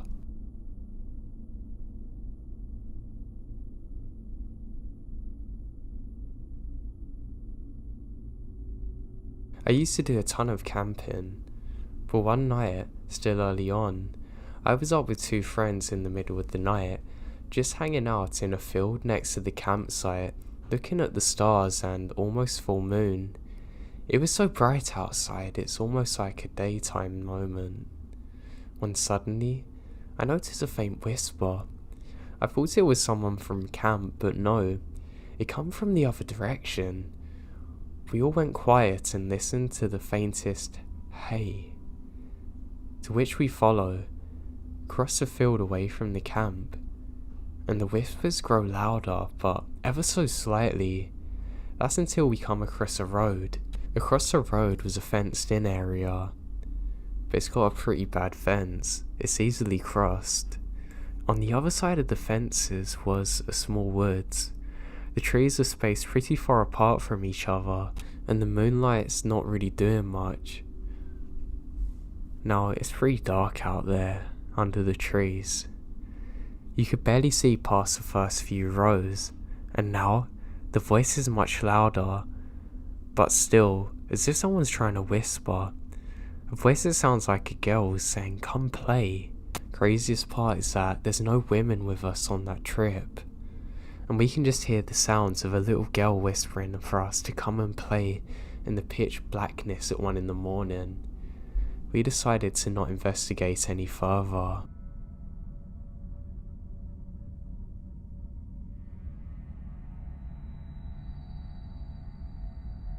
My father's family is from northern Peru. We have a house in a town and one in a beach nearby. I've heard this story when visiting the town as I was growing up. This happened to my father when he was 7 or 8 years old in the 70s. He had climbed a tall tree on a grove near town and was sitting on top of a big branch eating fruit. It was in the afternoon. There was lots of wind and the branches moved, but it was relaxing. Suddenly, he felt as though something's watching him. He focused and saw 2 eyes looking at him from a branch on another tree. He first only saw the eyes. He says that they're much bigger than a person's, hypnotic looking and intelligent. He then saw the rest of what appears to be a monkey or small person, and it looks terrified. He immediately jumps off and starts running into town. When he told his grandfather what he'd seen, he said it was a junda, like a goblin, and that they take away little children, especially those who have not been baptized. His grandfather was a farmer and saw many strange things on the fields out of town. This story happened in the 30s. The generation of my father's grandfather, a group of 4 men, had gone on horse to the Mont, like wild forest in this dry area, and were returning to town at the end of daylight. The paths were such that they had to go one behind the other. Suddenly, they realise that the last man is missing. They decide to backtrack and first find the horse without the rider, and then him, on the ground passed out. They took him to town and he was babbling and crying but not coming to.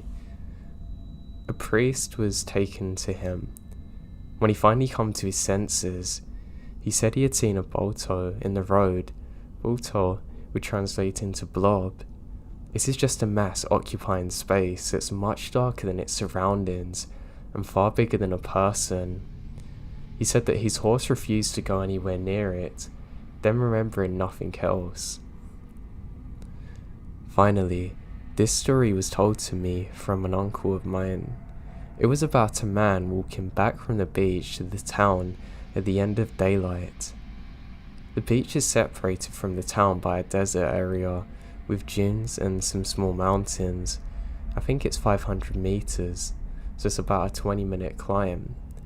The man was passing one of the mountains when he saw light coming from it.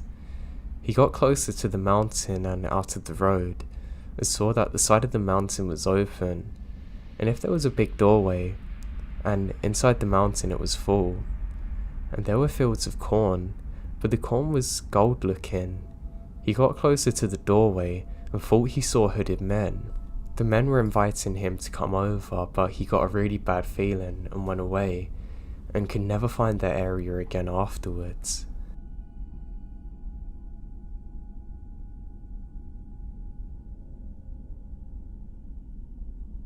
I guess I'll write what happened in chronological order. To preface this, I should mention that all of this took place back on my reservation I'm from Algonquin First Nation from Canada. Another thing I should mention is that on the res, traditional beliefs and legends of the paranormal are still a big part of our community.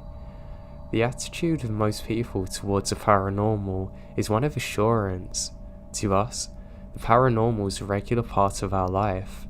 We believe in a spirit world, and we believe that sometimes these beings can cross over from their world to ours. Well, I tell paranormal stories to my non-native friends. They're always in disbelief of what I tell them, but they've had no paranormal experiences, unlike me having a bunch. And most everyone I know on the res has had one. I don't really care to explain it, but it is what it is. Anyway, here's the story. This happened in the fall of 2011 when I was 16 years old. I was living in a nearby city with my mum, so I can get a better education than the one I can get at home. But we'd go back every single week to see my dad and little brother. One Friday, during the drive back home, I got a text from a friend of mine. She told me about a party that was happening that night, and she said to me, when am I going to be home so they can pick me up? I gave her a time, and that was that.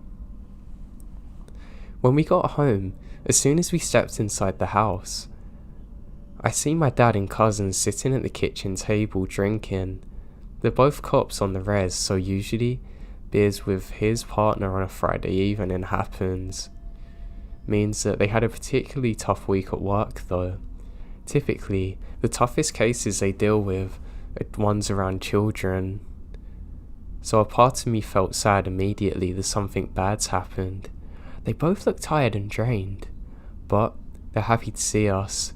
We say our greetings, catch up a little, and my dad asks me if I have any plans. I tell him about the party and where it'll be, and he and our cousin share a weird look. Why are you guys making that face? Did something happen? I say. I dunno, should we tell her? My cousin said, looking at my dad. He laughed and said, yeah, we probably should, because I'm gonna have to be going to a cottage pretty deep in the woods later that evening. They start off by saying the first strange call they get is on a Monday night. There's an elderly woman saying that there's people outside of her home knocking on all of her windows. She can't see anyone, but there must have been at least 3 people, judging by all the different locations of the knocking. They arrive at the woman's home, inspect all around the house, even the woods, but find nothing. They tell her that it's probably some teenagers playing tricks on her, but sadly there's nothing they can do really, besides patrol the area in case they come back. On Wednesday night, the same woman called again with the same problem. It had been raining that day too, and there was mud everywhere, so they figure at least they're gonna know where they went. But they don't find a thing. This is when they start feeling like something is off, because one of the windows where the woman was, she's adamant that there was someone there, but it's completely impossible to get there without going through a huge puddle. This is when they start to think she's lying, but they just told her the same thing they told her friend a few nights prior. By Thursday night, everyone on the res had been talking about these strange experiences. It turns out that she wasn't the only one experiencing it. She was just the one to call. I mean, all of this is taking place on a res, so it wasn't long before people were linking it to the supernatural. My dad still wasn't sure if it's just a group of teens playing a prank on people, but they get another call from the same woman for the same reason. They rush over there, but are met with the same situation, except this time, the neighbour walked over looking pale as a ghost. That's saying something for him. He says, "Is this about the knock-in?" They notice he's a little shaky. "Yeah." "Did you see something?" They ask him, and he nods and said, "You guys are gonna think I'm crazy, but yeah." And he goes on to explain what he saw. He said he stepped out for a cigarette on his front porch when he heard knocking. He looked around to see where it's coming from, and when he looked to his neighbour's house, he saw it. there's a black figure standing outside of the woman's window. The same one with the puddle, looking at her home. He said it looked humanoid in stature, but completely made out of a shadow. You could tell it was something solid-ish, but you cannot make out any features on it. He stared at it completely in shock, and watched that thing as it knocked a couple of times, then darted around the house knocking on every window, moving so quick it's like a blur, and it went around the house a few times. The man ran across the road into the tree line behind one tree in particular. The man was frozen but couldn't look away. It then leaned out from behind the tree, staring directly at him with yellow eyes that reflected the light similar to a cat's, and then it smiled, showing its small but numerous pointed sharp teeth. "I almost had a heart attack," he said while it happened. Fast forward to Friday. Stories are being exchanged all over the res about sightings and experiences people are having. On top of that, multiple people are experiencing the knock-in. There's also quite a few sightings with everyone describing the creature in the same way. One woman was bringing her trash to the side of the road, and she thought she saw the woman somewhere in her peripheral vision standing near the trees. She walks back up the driveway and into her home, feeling as though she's being watched. Right before she's about to open her door to go back inside to her home, she looked back and saw two reflective yellow eyes staring at her from the trees, saying it's about 5 feet above the ground. Another couple was driving at night and said they saw a humanoid figure too. "You sure you still want to go to that party?" my dad asked. But my friends were already pulling into the driveway. I gave my family hugs and kisses goodbye, and they told me to be careful, but I felt fine. A common belief among native people is that negative energy attracts negative energy. Therefore, an evil spirit will draw to people with unresolved issues, traumas, and sinners, I suppose. If you're someone who's spiritual, self-aware, and basically a good person, you're pretty good. So I get to the party, and within 20 minutes, the conversation shifts towards the paranormal experiences everyone's having. I'm really curious about what everyone has to say, because they have stories that I haven't heard yet, but my friend, being 17 and all, couldn't hold her alcohol very well, and was crying about how she wishes she was closer with her brother. I'm trying to make her feel better while listening to everyone else's stories. One of the people from the party was related to the neighbour of the woman who was calling the police. The experience really shook him up, and my friend was just explaining everything that was going on. For one, he smudged his entire home, which is something people do for extra protection from the paranormal. He also went on multiple visits to the elders around the community asking for advice. What we do know about paranormal experiences on the res is that they don't happen as much as they used to. If you talk to one of our elders, they'll have endless stories and even more advice to give about how to protect yourself. One of the explanations that was given to us is that the shadow guy is evidence that someone was doing unauthorized shaky tent ceremony. If you don't know what that is, it's basically like an Ouija board session that takes place inside of a tent. People stand around the tent while the medicine man or medicine woman goes inside asking questions. The tent begins to shake and you hear voices of the spirits coming through. I've never personally been to one because we haven't had a good enough reason to make one, but typically our ancestors use shaken tent ceremonies when they're starving in the dead of winter and need some direction on where the nearest food is. My mum's been to one. Her story's crazy. She described hearing multiple men and women only speaking native tongue, and they're upset that people were doing a shaken tent ceremony when they're not on the verge of death. The people there had to explain that they're only doing the ceremony to prove that it was real, as we'd been losing our culture as a result of residential schools. But the spirits are angry, saying that the bridge between the two worlds should never be opened unless necessary. because you don't know who you're talking to. It could be evil spirits. You don't know. Anyway, the elders told him that this spirit crossed over into our world because of a shaken tent ceremony. Someone on the res has been doing them without consultation of the elders, so we start thinking about who would do that without the proper guidance, and so. Then, two of the drunkest dudes say, "Oh, I'm not scared. That thing can't do anything," basically egging it all on, and we're all looking at each other like, why would you disrespect an evil spirit? That's exactly how it's attracted to you. And that's when I decided to leave the sunroom where everyone's hanging out.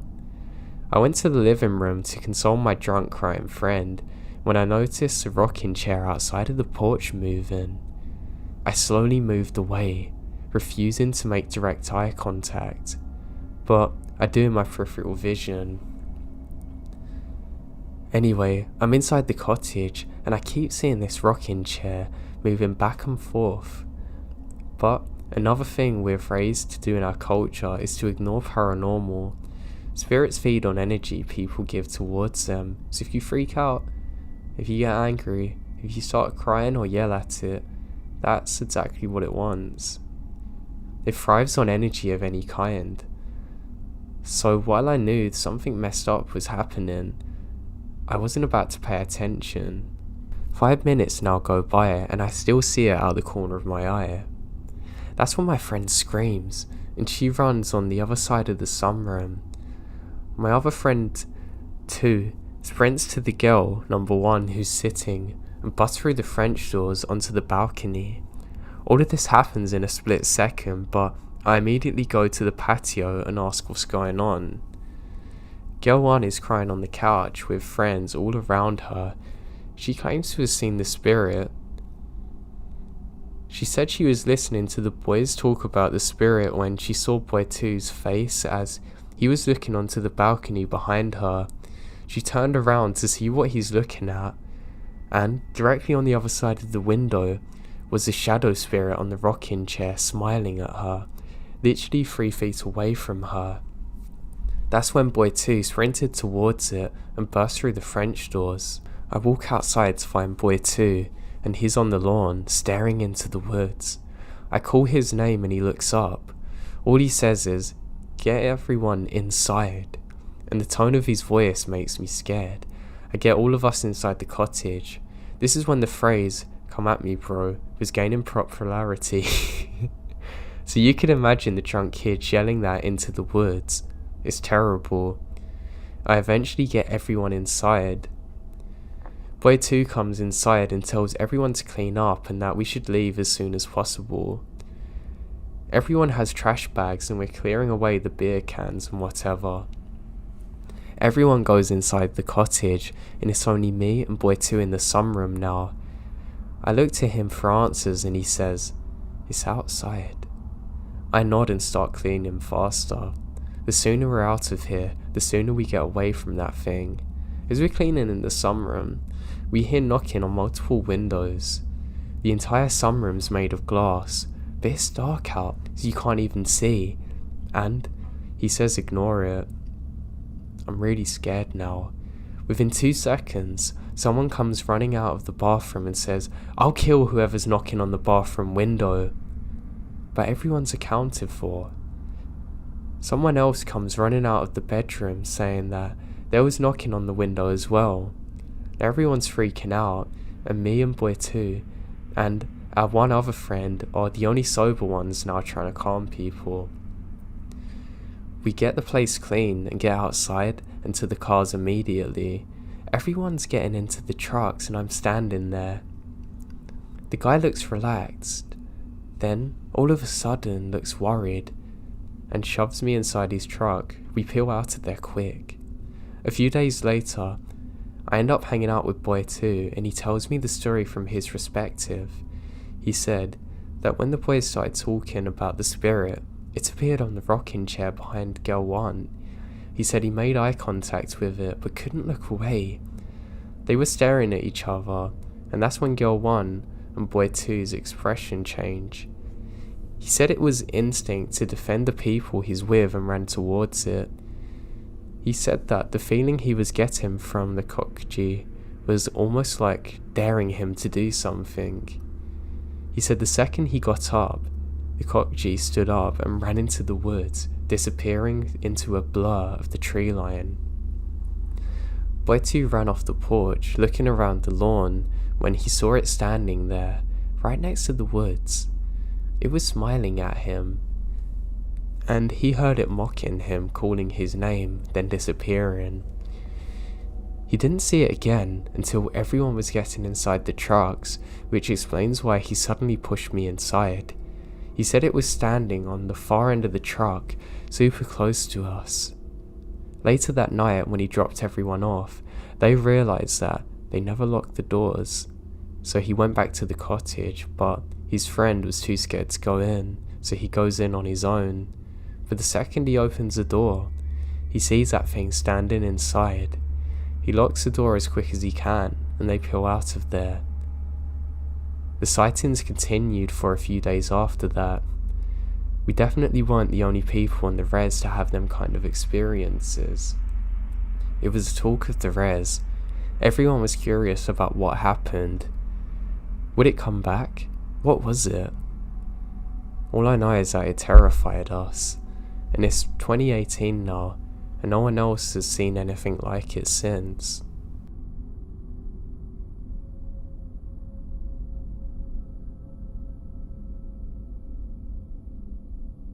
So one of my best friends and I met when we're 10 in 4th grade in 2009. A common theme in our friendship is horror. We both loved and got off immediately watching and playing scary video games together. At the time it was SCP on his laptop. Now fast forward until the summer of the senior year in high school. We drive up to this area of New Jersey called Hope Township. It's a really desolate farm area. Very few people out there. There's an area of road called Shades of Death. This is something we've looked into for years and always wanted to go to. It's about an hour drive from where we are in NJ. I remember it was rainy and extremely misty this one chilly July night. We get there and it's around 9 PM now. We're rolling down this long 10-mile desolate road when we spot a car going about 15 miles per hour in front of us. Keep in mind, we're in rural New Jersey roads. 40 miles per hour is the limit, and high beams are acceptable. We start going at their pace to match them. I keep telling him how weird this is as we're driving. He's looking at his phone for a couple of minutes, saying they're probably just some old people. Then, we see a kid around our age turn his head and stare at us, absolutely fixated. My eyes have been glued on the road, so I decide to point this out to my friend, and I've realised that the car is packed with teenagers and another 4 stare at us. My friend says that he feels worried, as suddenly another car's behind us, also going the same speed. I get it was off, but I didn't really think how dangerous the situation is until the next day after we went home after my boy had crashed at my house. I eventually pass the car in front of us and speed up to loosen sight of them and peel off into a desolate road, and we see that they're following us. We managed to get away from them eventually and went back up the road again to explore the state reserve Jenny Jump State Forest, which is another story. But the next day, we hear on the news that some gang members have brutally murdered innocent people who are walking through the forest with knives. To this day, we still reflect on how badly the situation could have gone, and we're so thankful that nothing ever happened to us there.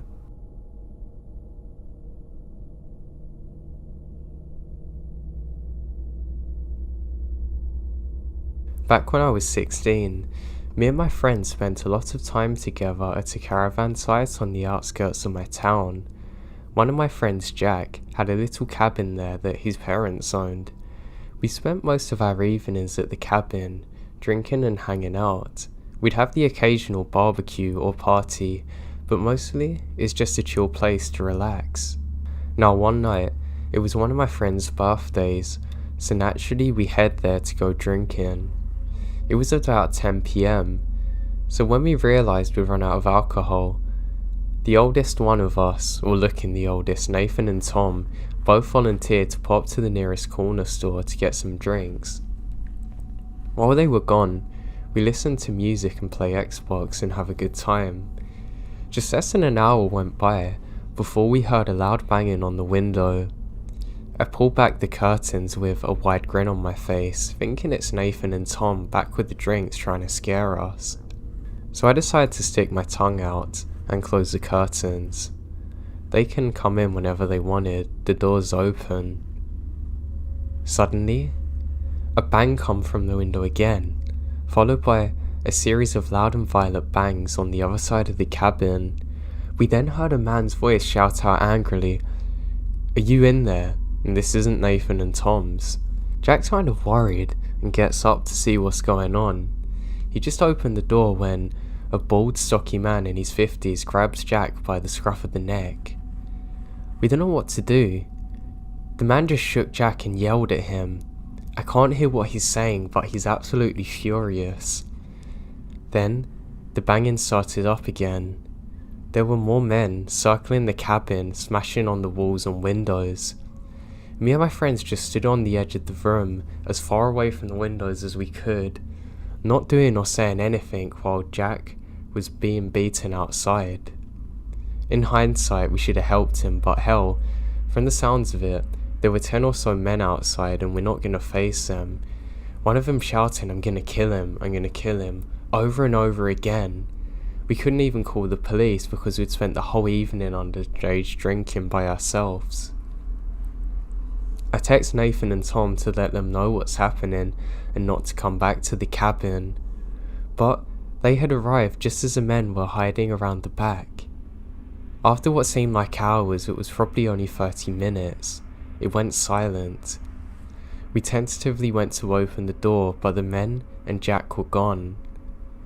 Worried about our friend, we all went looking for him and found him sat at the far end of the caravan, hands in his head.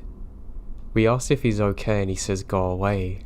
After that, we go back to the cabin in silence, waiting for him. He didn't come back. He stopped showing up for school. Turns out, he'd had a breakdown following that incident and spent a long time locked in his room. We only found out about this from his parents. I haven't spoke to Jack in years, and we never went back to the cabin following that night. I don't know who those men are or what they wanted with Jack, but it was a horrible experience.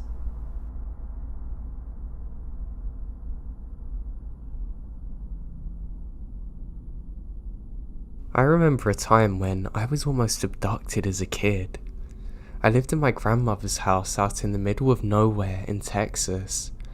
Our neighbours lived closer to the main country road, and my grandmother's house is at the back of a 5-acre lot. Across the street is an army depot. There's nothing but woods surrounding all of this. Now my parents are at work and my grandparents are in the house watching the Golden Girls.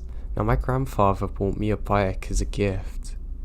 It was just as I turned 9 for my birthday, so I was riding my bike up our long driveway. Our neighbours to the left, a really old elderly woman. She had no one to visit her and talk to her, so often I played at her house and helped her with anything she wanted. That day, I want to show her my bike. She was sitting on her porch when I visit her. She had no errands or chores for me, so I talked to her for about 15 minutes and showed her my bike. Then, I returned to my own driveway. I had been riding back and forth for about 15 minutes, listening to music on my MP3 player, when I had this sudden nauseating pain in my gut. I look around, only to find a car passing by. I recognise it as my elderly neighbour's car and waved to her. She stopped long enough to talk to me. She then pulls into her driveway, just far enough that the tail end of her car wasn't in the street, and a white van marked with some electricity company's name and ladder on the roof passes by. Now in our area, there's only one electric company, The truck's not ours, so I think it's weird, but dismiss it to talk to the neighbour. A good 10 minutes go by when I noticed the van was driving by once more and going in the direction it had come from. Maybe he was lost, I thought, and I kept talking to my neighbour. She gave me a bag of her garden tomatoes and cucumbers for my grandmother before telling me to run home. I watched her as she drove away. Then that sudden pain returned. I'd forgotten all about it. I look up to see the white van was driving in my direction, much quicker than it had done so before. Something inside me screamed to run, to do something. Whatever it was, I had to get away from it fast. I dropped my bags and ran across a small pasture to my elderly neighbour's house. She was no longer on the porch, but her house was much closer than my grandmother's. As I hopped over my neighbour's fence, the van sped up as it cut to my neighbour's driveway. I made a quick decision to run up the steps instead of running around the front of the house. My neighbour had a long wrap-around porch and her driveway small. If he had intentions on kidnapping me, it would have been too easy for him to catch me trying to run around the front of the house. I have tears in my eyes as my neighbour locked her doors and calls the police. She'd seen everything and calls my grandfather. It would have taken way too long for the police to come. My neighbour put me in her room and locked the door behind herself. Moments later, I heard banging on the front door. As terrified as I was, I looked out her bedroom window to see a tall and lean man standing on the porch. He looks like Michael Myers, aviator sunglasses and a dark beard that looks like a disguise. He bangs on the door, walking around the house. He was looking in the windows when my grandfather arrived, but the moment he saw him, he ran back to his van and sped off, never to be seen again. I'm 25 now and thankfully I never saw that van again. I hope I never do.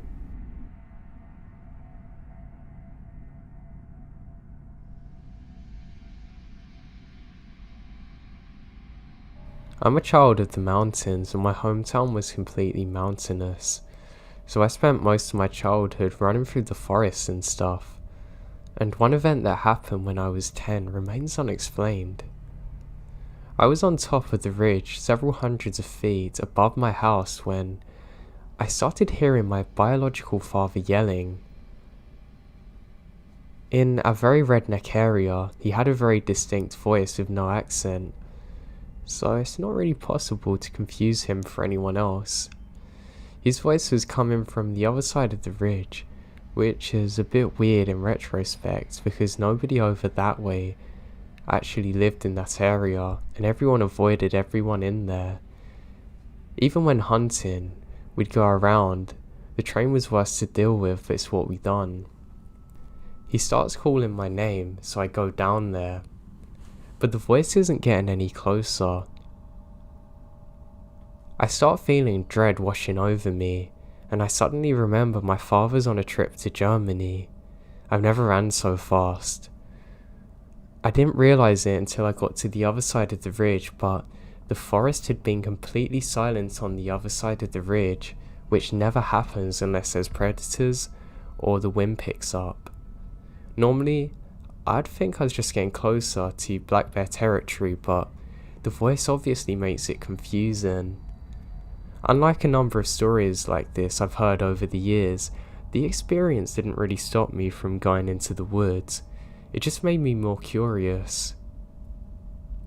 I've never had an explanation for it since, and it kind of worries me. The closest thing I've heard it could be is like a skinwalker, but I'm not sure. It may even be a person who is trying to stalk me in, but I guess I'll never know.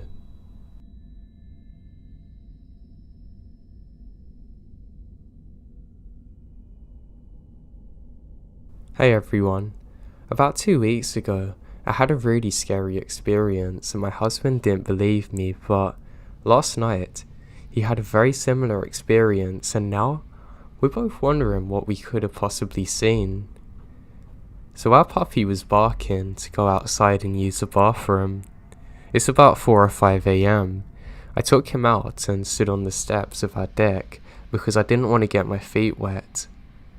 My dog was using the bathroom when I looked up and I see something across the yard. It was slowly walking towards me, one step at a time. Its eyes were super reflective. I thought it was a deer, but its eyes were so tall and staring at me, and it wasn't running away. I hurried the dog up and we ran inside.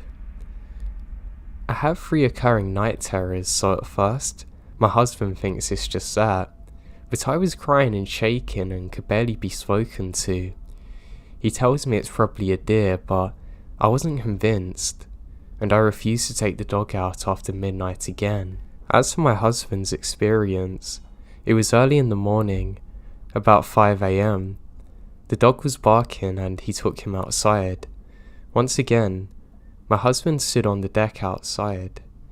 He didn't have his glasses, but when he looks up, he saw something tall standing in the forest near our backyard. He said he saw it walking slowly, almost gliding. He said that the moment he made eye contact, his nose was bleeding. My husband is typically not prone to them either. He said he wanted to get a closer look but felt the need to go inside, almost like an instinct. My husband's a zookeeper. He's not really afraid of animals and can recognize many of them. I still have no idea what this is. We live in Eastern PA.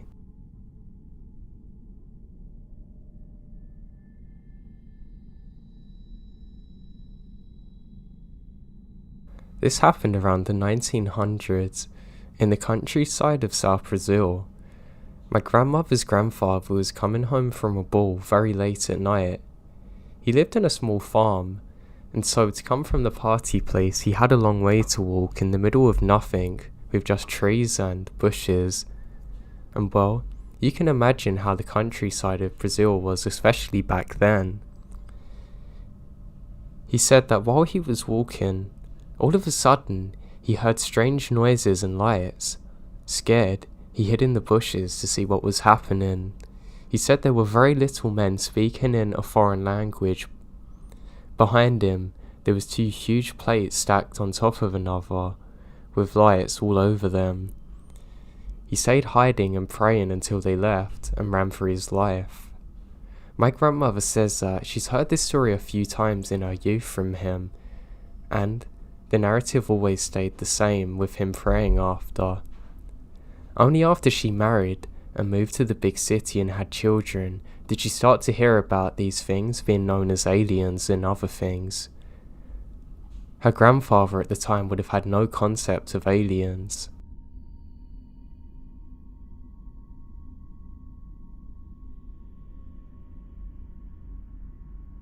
After a heavy night of drinking and camping, we woke up and nobody wanted to make breakfast, so we decided to drive into town and find a diner. We're approaching where the dirt meets the pavement and come up on dozens of sheriffs backloading the road, two of which have rifles pointed towards us. We stop the truck about 40 feet from them and hear them yell over the intercom to stick our hands up now. They then instruct us to approach on foot with our hands in the air. They search my truck and find it full of loaded guns and beer. That's when they tell us that a Forest Service agent had been shot and killed nearby, and eventually let us go, but tell us our camping gear is out of bounds until the murderer is found. We didn't want to leave our camping gear and go home, so we ended up at a nearby casino, continuing partying there. A few hours later, someone in the casino says there's loads of cops outside. We go outside and there must have been 100 sheriffs, local PD everywhere. Apparently, that same murderer had stopped at the casino gas station and an officer recognized him. Then LEO drew his gun, murderer went for his and the LEO shot him dead. We went back to the camp and home the next day. I checked the newspaper articles and they made a map of where the murder happened, and it's only 200 yards away from our campsite.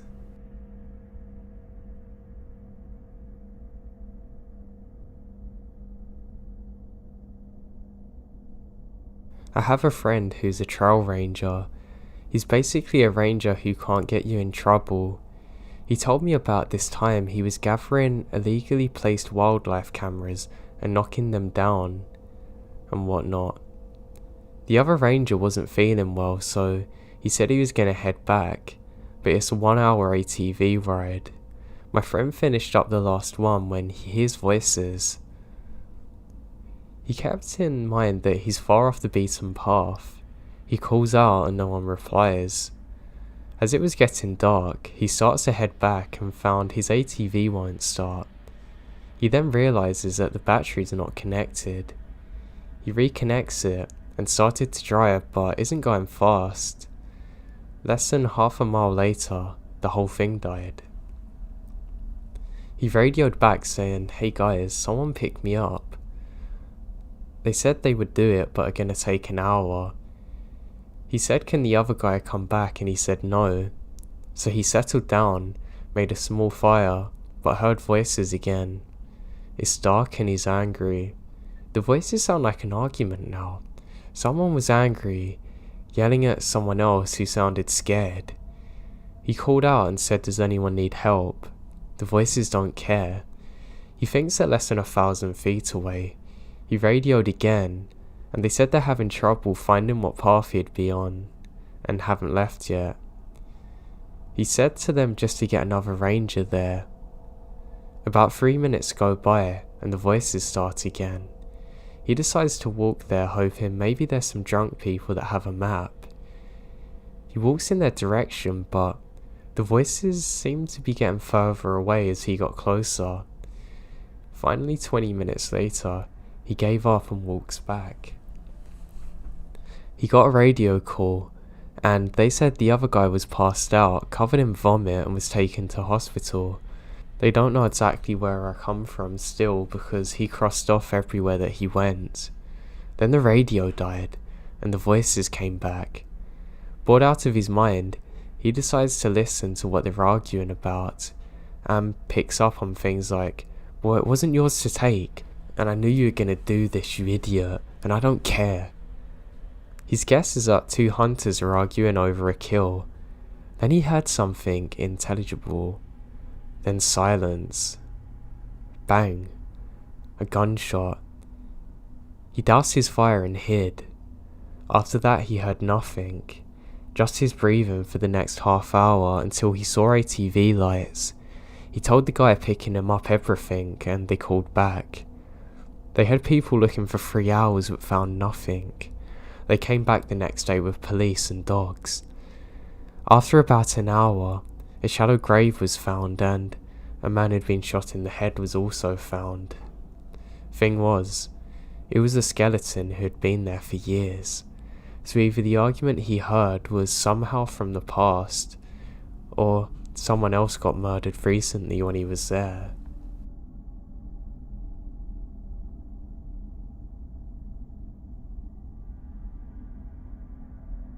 This happened while I was doing my army service in Switzerland.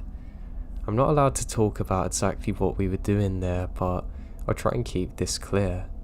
My company has installed a huge antenna, and it has to be guarded day and night.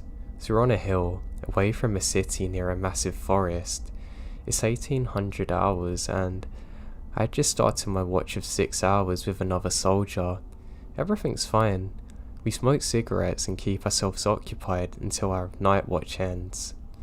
Then, we receive a call from our superior who said that one of the soldiers that's supposed to watch hasn't come out, and we have to stay for another 6 hours. So we tossed a coin to see who's going to stay from midnight till 6 AM with temperatures of -20. And of course I lost. And I had to wait for the other soldiers to come and join me for the rest of the night. They sent Jon Snow. No, I'm just kidding. They've only sent another soldier, but not the best, because I knew he would sleep all night when I saw him climbing the hill with his sleeping bag. And that's what he did. He immediately took place in the tent and fell asleep. It was the coldest and longest night of my life. Nothing special about it. The weirdest part though happened in the morning. We receive another call from our superior telling us that we had an NBC exercise. It means that we have to wear all-day chemical suits. The one with the gas mask and everything. I was really upset and exhausted because I wasn't able to sleep with that thing on, and sleep was my only reward for the 12-hour watch. Well, I get out of this tent, and I saw this thing that still scares me to this day. I see a woman standing next to the antenna. She wasn't moving, she was just standing there, meters from my tent. I couldn't see her face because of the sun starting to rise behind her. I knew she's a woman because she had really long hair. Remember that we're in the middle of nowhere and she's standing there, not moving like she's frozen. I start to freak out and call the other guy to see what I'm looking at. I don't know why, but he wasn't scared at all, and he told her to leave. But she didn't. She just stood there staring at us. I was confused. How could a woman ignore two soldiers in a forbidden area? I mean, we're in Switzerland. The army's not that impressive, I know, but people usually don't do this kind of thing. They would just move away, especially when it's 6 in the morning. And what she's doing in the middle of nowhere is beyond me, not dressed for cold climate. How long was she there? And how did she get there? I don't even see any footsteps. So, there's so many questions running through my head. The other soldier didn't think twice and starts walking towards her. When he almost reaches her, she starts running very fast into the forest. I see her going deep into the forest and I never see her again. I'm a really rational thinker, but I have absolutely no explanation for this. Thank God there was someone there with me because nobody would have believed me if it was just me there at that time.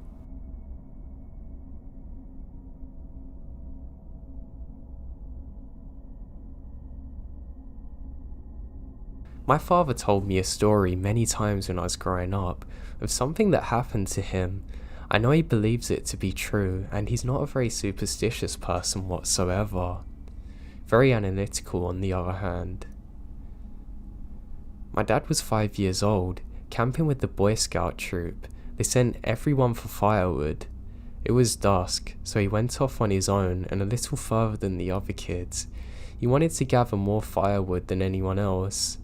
He got far enough away that nobody else had picked through the fallen wood and started gathering. Along his way, he went until he almost stepped on a tiny tribe of Indians, moving around a fire, dancing. He said they were tiny, and they didn't pay him any attention as he crouched down to look at them. He ran over to go and tell his friends, but by the time he come back, they're all gone. He said he's never seen anything like it in his life, and he was sure someone was playing a prank on him, but how? How could somebody make a prank look that real?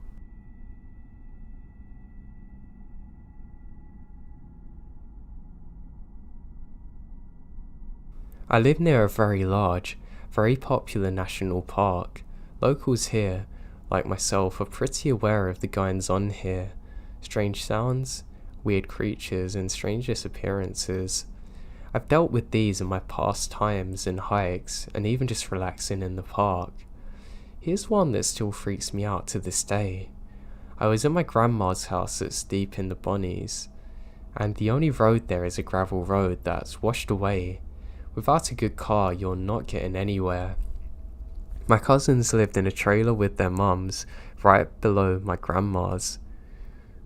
We played all sorts of games, which mainly involved me getting chased, being the youngest.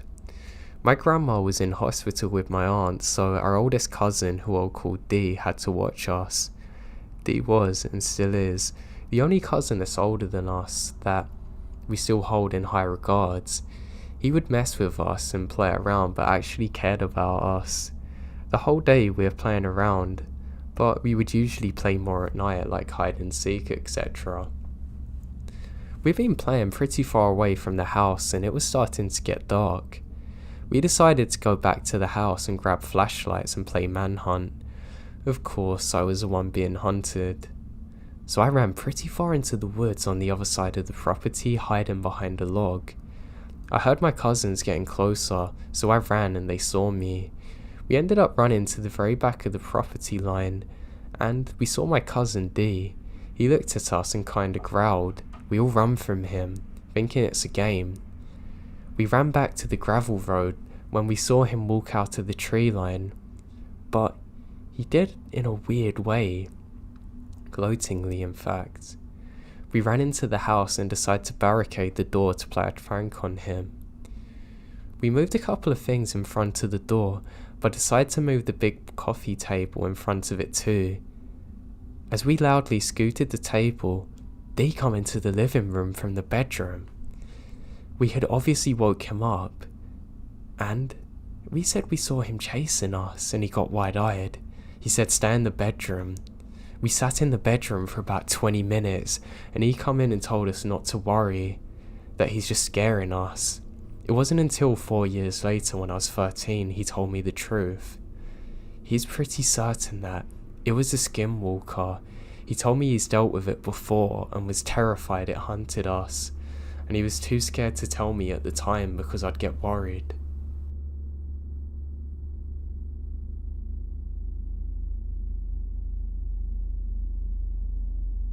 So with a few fraternity brothers and I are backpacking in the Nafala National Park and met some guys.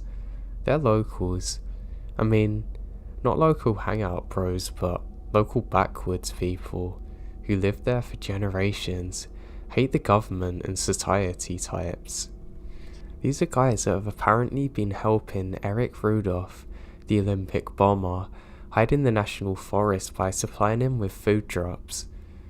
Really weird drunken conversations. They actually took us to one of the hideout drop-off caves. They were too serious, and that's the whole reason that I hated this. They trusted us because some things were said to make them think we're of a similar mindset. Anyway, we parted ways. Spent a few days trying to figure out if it is all lies or not, and that same week, they call Eric Rudolph in the dumpster of a Piggy Wiggly 3 miles from where we met the guys. Every single thing these guys said matched up with the news story. We gave them the bottle of Jack even. They said they'd give it to Eric. Creepy as hell. Hauntingly terrifying in retrospect.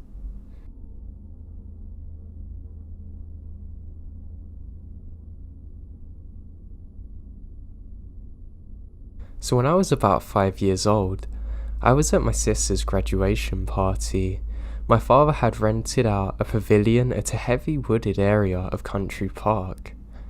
I ended up following some kids throughout the forest, and after a while, I realised I wandered too far from the pavilion and started heading back. I remember not being able to find my way back and ended up being lost for around an hour. As I was walking, a man dressed in white from head to toe appeared to me. He said his name was John. I explained to him that I was lost and told him where my family was. I remember him accompanying me throughout the woods, and he had a very comforting presence about him. After a while, I remembered hearing my uncles calling for me from a distance. I turned to tell John that that's my uncle, but he was gone. I turned the other way, and there was my uncle. I'm 30 now, but can't help wonder exactly what John was and what the meaning of all of this was.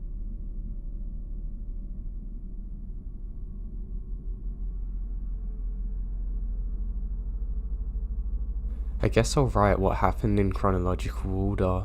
To preface this, I should mention that all of this took place back on my reservation. I'm from Algonquin First Nation from Canada.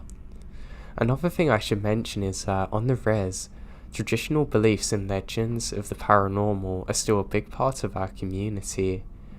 The attitude of most people towards the paranormal is one of assurance. To us, the paranormal is a regular part of our life. We believe in a spirit world, and we believe that sometimes these beings can cross over from their world to ours. Well, I tell paranormal stories to my non-native friends. They're always in disbelief of what I tell them, but they've had no paranormal experiences, unlike me having a bunch. Almost everyone I know on the res has had one. I don't really care to explain it, but it is what it is. Anyway, here's the story. This happened in the fall of 2011 when I was 16 years old. I was living in a nearby city with my mum, so I can get a better education than the one I can get at home. But we'd go back every single week to see my dad and little brother. One Friday, during the drive back home, I got a text from a friend of mine. She told me about a party that was happening that night, and she said to me, when am I going to be home so they can pick me up? I gave her a time, and that was that. When we got home, as soon as we stepped inside the house, I see my dad and cousin sitting at the kitchen table drinking. They're both cops on the res, so usually beers with his partner on a Friday evening happens. Means that they had a particularly tough week at work though. Typically, the toughest cases they deal with are ones around children. So a part of me felt sad immediately that something bad's happened. They both look tired and drained, but they're happy to see us. We say our greetings, catch up a little, and my dad asks me if I have any plans. I tell him about the party and where it'll be, and he and our cousin share a weird look. Why are you guys making that face? Did something happen? I say. I don't know, should we tell her? My cousin said, looking at my dad. He laughed and said, yeah, we probably should, because I'm gonna have to be going to a cottage pretty deep in the woods later that evening. They start off by saying the first strange call they get is on a Monday night. There's an elderly woman saying that there's people outside of her home knocking on all of her windows. She can't see anyone, but there must have been at least 3 people, judging by all the different locations of the knocking. They arrive at the woman's home, inspect all around the house, even the woods, but find nothing. They tell her that it's probably some teenagers playing tricks on her, but sadly there's nothing they can do really, besides patrol the area in case they come back. On Wednesday night, the same woman called again with the same problem. It had been raining that day too, and there was mud everywhere, so they figure at least they're gonna know where they went. But they don't find a thing. This is when they start feeling like something is off, because one of the windows where the woman was, she's adamant that there was someone there, but it's completely impossible to get there without going through a huge puddle. This is when they start to think she's lying, but they just told her the same thing they told her friend a few nights prior. By Thursday night, everyone on the res had been talking about these strange experiences. It turns out that she wasn't the only one experiencing it. She was just the one to call. I mean, all of this is taking place on a res, so it wasn't long before people were linking it to the supernatural. My dad still wasn't sure if it's just a group of teens playing a prank on people, but they get another call from the same woman for the same reason. They rush over there, but are met with the same situation, except this time, the neighbour walked over looking pale as a ghost. That's saying something for him. He says, "Is this about the knock-in?" They notice he's a little shaky. "Yeah. Did you see something?" They ask him, and he nods and said, "You guys are gonna think I'm crazy, but yeah." And he goes on to explain what he saw. He said he stepped out for a cigarette on his front porch when he heard knocking. He looked around to see where it's coming from, and when he looked to his neighbour's house, he saw it. There's a black figure standing outside of the woman's window. The same one with the puddle, looking at her home. He said it looked humanoid in stature, but completely made out of a shadow. You could tell it was something solid-ish, but you cannot make out any features on it. He stared at it completely in shock, and watched that thing as it knocked a couple of times, then darted around the house knocking on every window, moving so quick it's like a blur, and it went around the house a few times. The man ran across the road into the tree line behind one tree in particular. The man was frozen but couldn't look away. It then leaned out from behind the tree, staring directly at him with yellow eyes that reflected the light similar to a cat's, and then it smiled, showing its small but numerous pointed sharp teeth. "I almost had a heart attack," he said while it happened. Fast forward to Friday. Stories are being exchanged all over the res about sightings and experiences people are having. On top of that, multiple people are experiencing the knock-in. There's also quite a few sightings with everyone describing the creature in the same way. One woman was bringing her trash to the side of the road, and she thought she saw the woman somewhere in her peripheral vision standing near the trees. She walks back up the driveway and into her home, feeling as though she's being watched. Right before she's about to open her door to go back inside to her home, she looked back and saw two reflective yellow eyes staring at her from the trees, saying it's about 5 feet above the ground. Another couple was driving at night and said they saw a humanoid figure too. "You sure you still want to go to that party?" my dad asked. But my friends were already pulling into the driveway. I gave my family hugs and kisses goodbye, and they told me to be careful, but I felt fine. A common belief among native people is that negative energy attracts negative energy.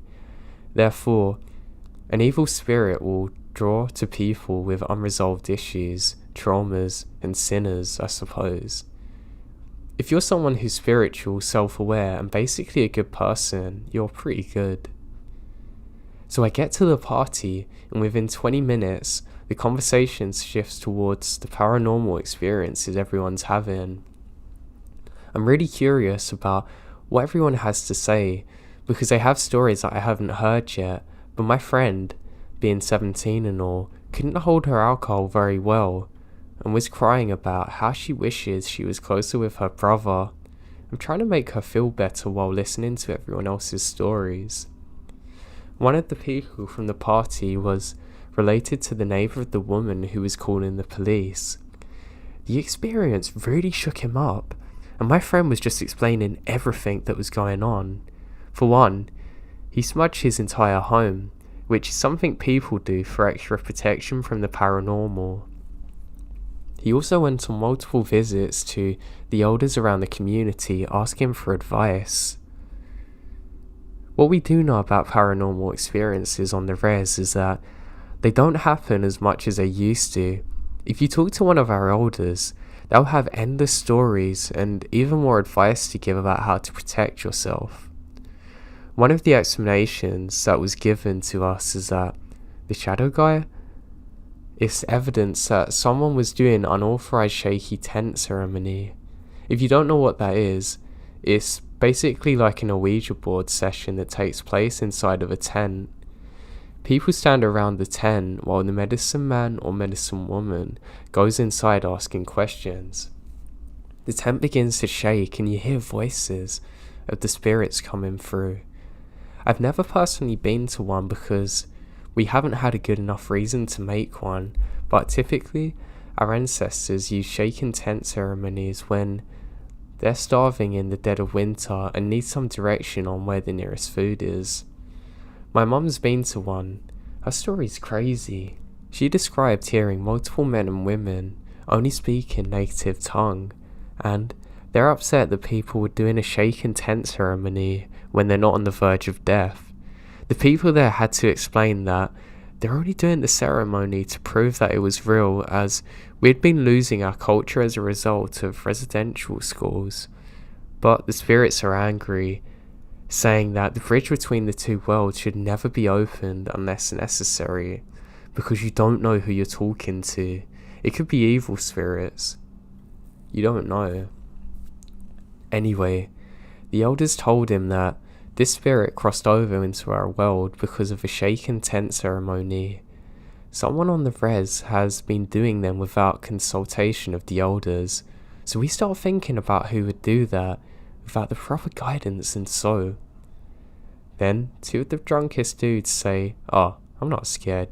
That thing can't do anything, basically egging it all on, and we're all looking at each other like, why would you disrespect an evil spirit? That's exactly how it's attracted to you. And that's when I decided to leave the sunroom where everyone's hanging out. I went to the living room to console my drunk crying friend when I noticed the rocking chair outside of the porch moving.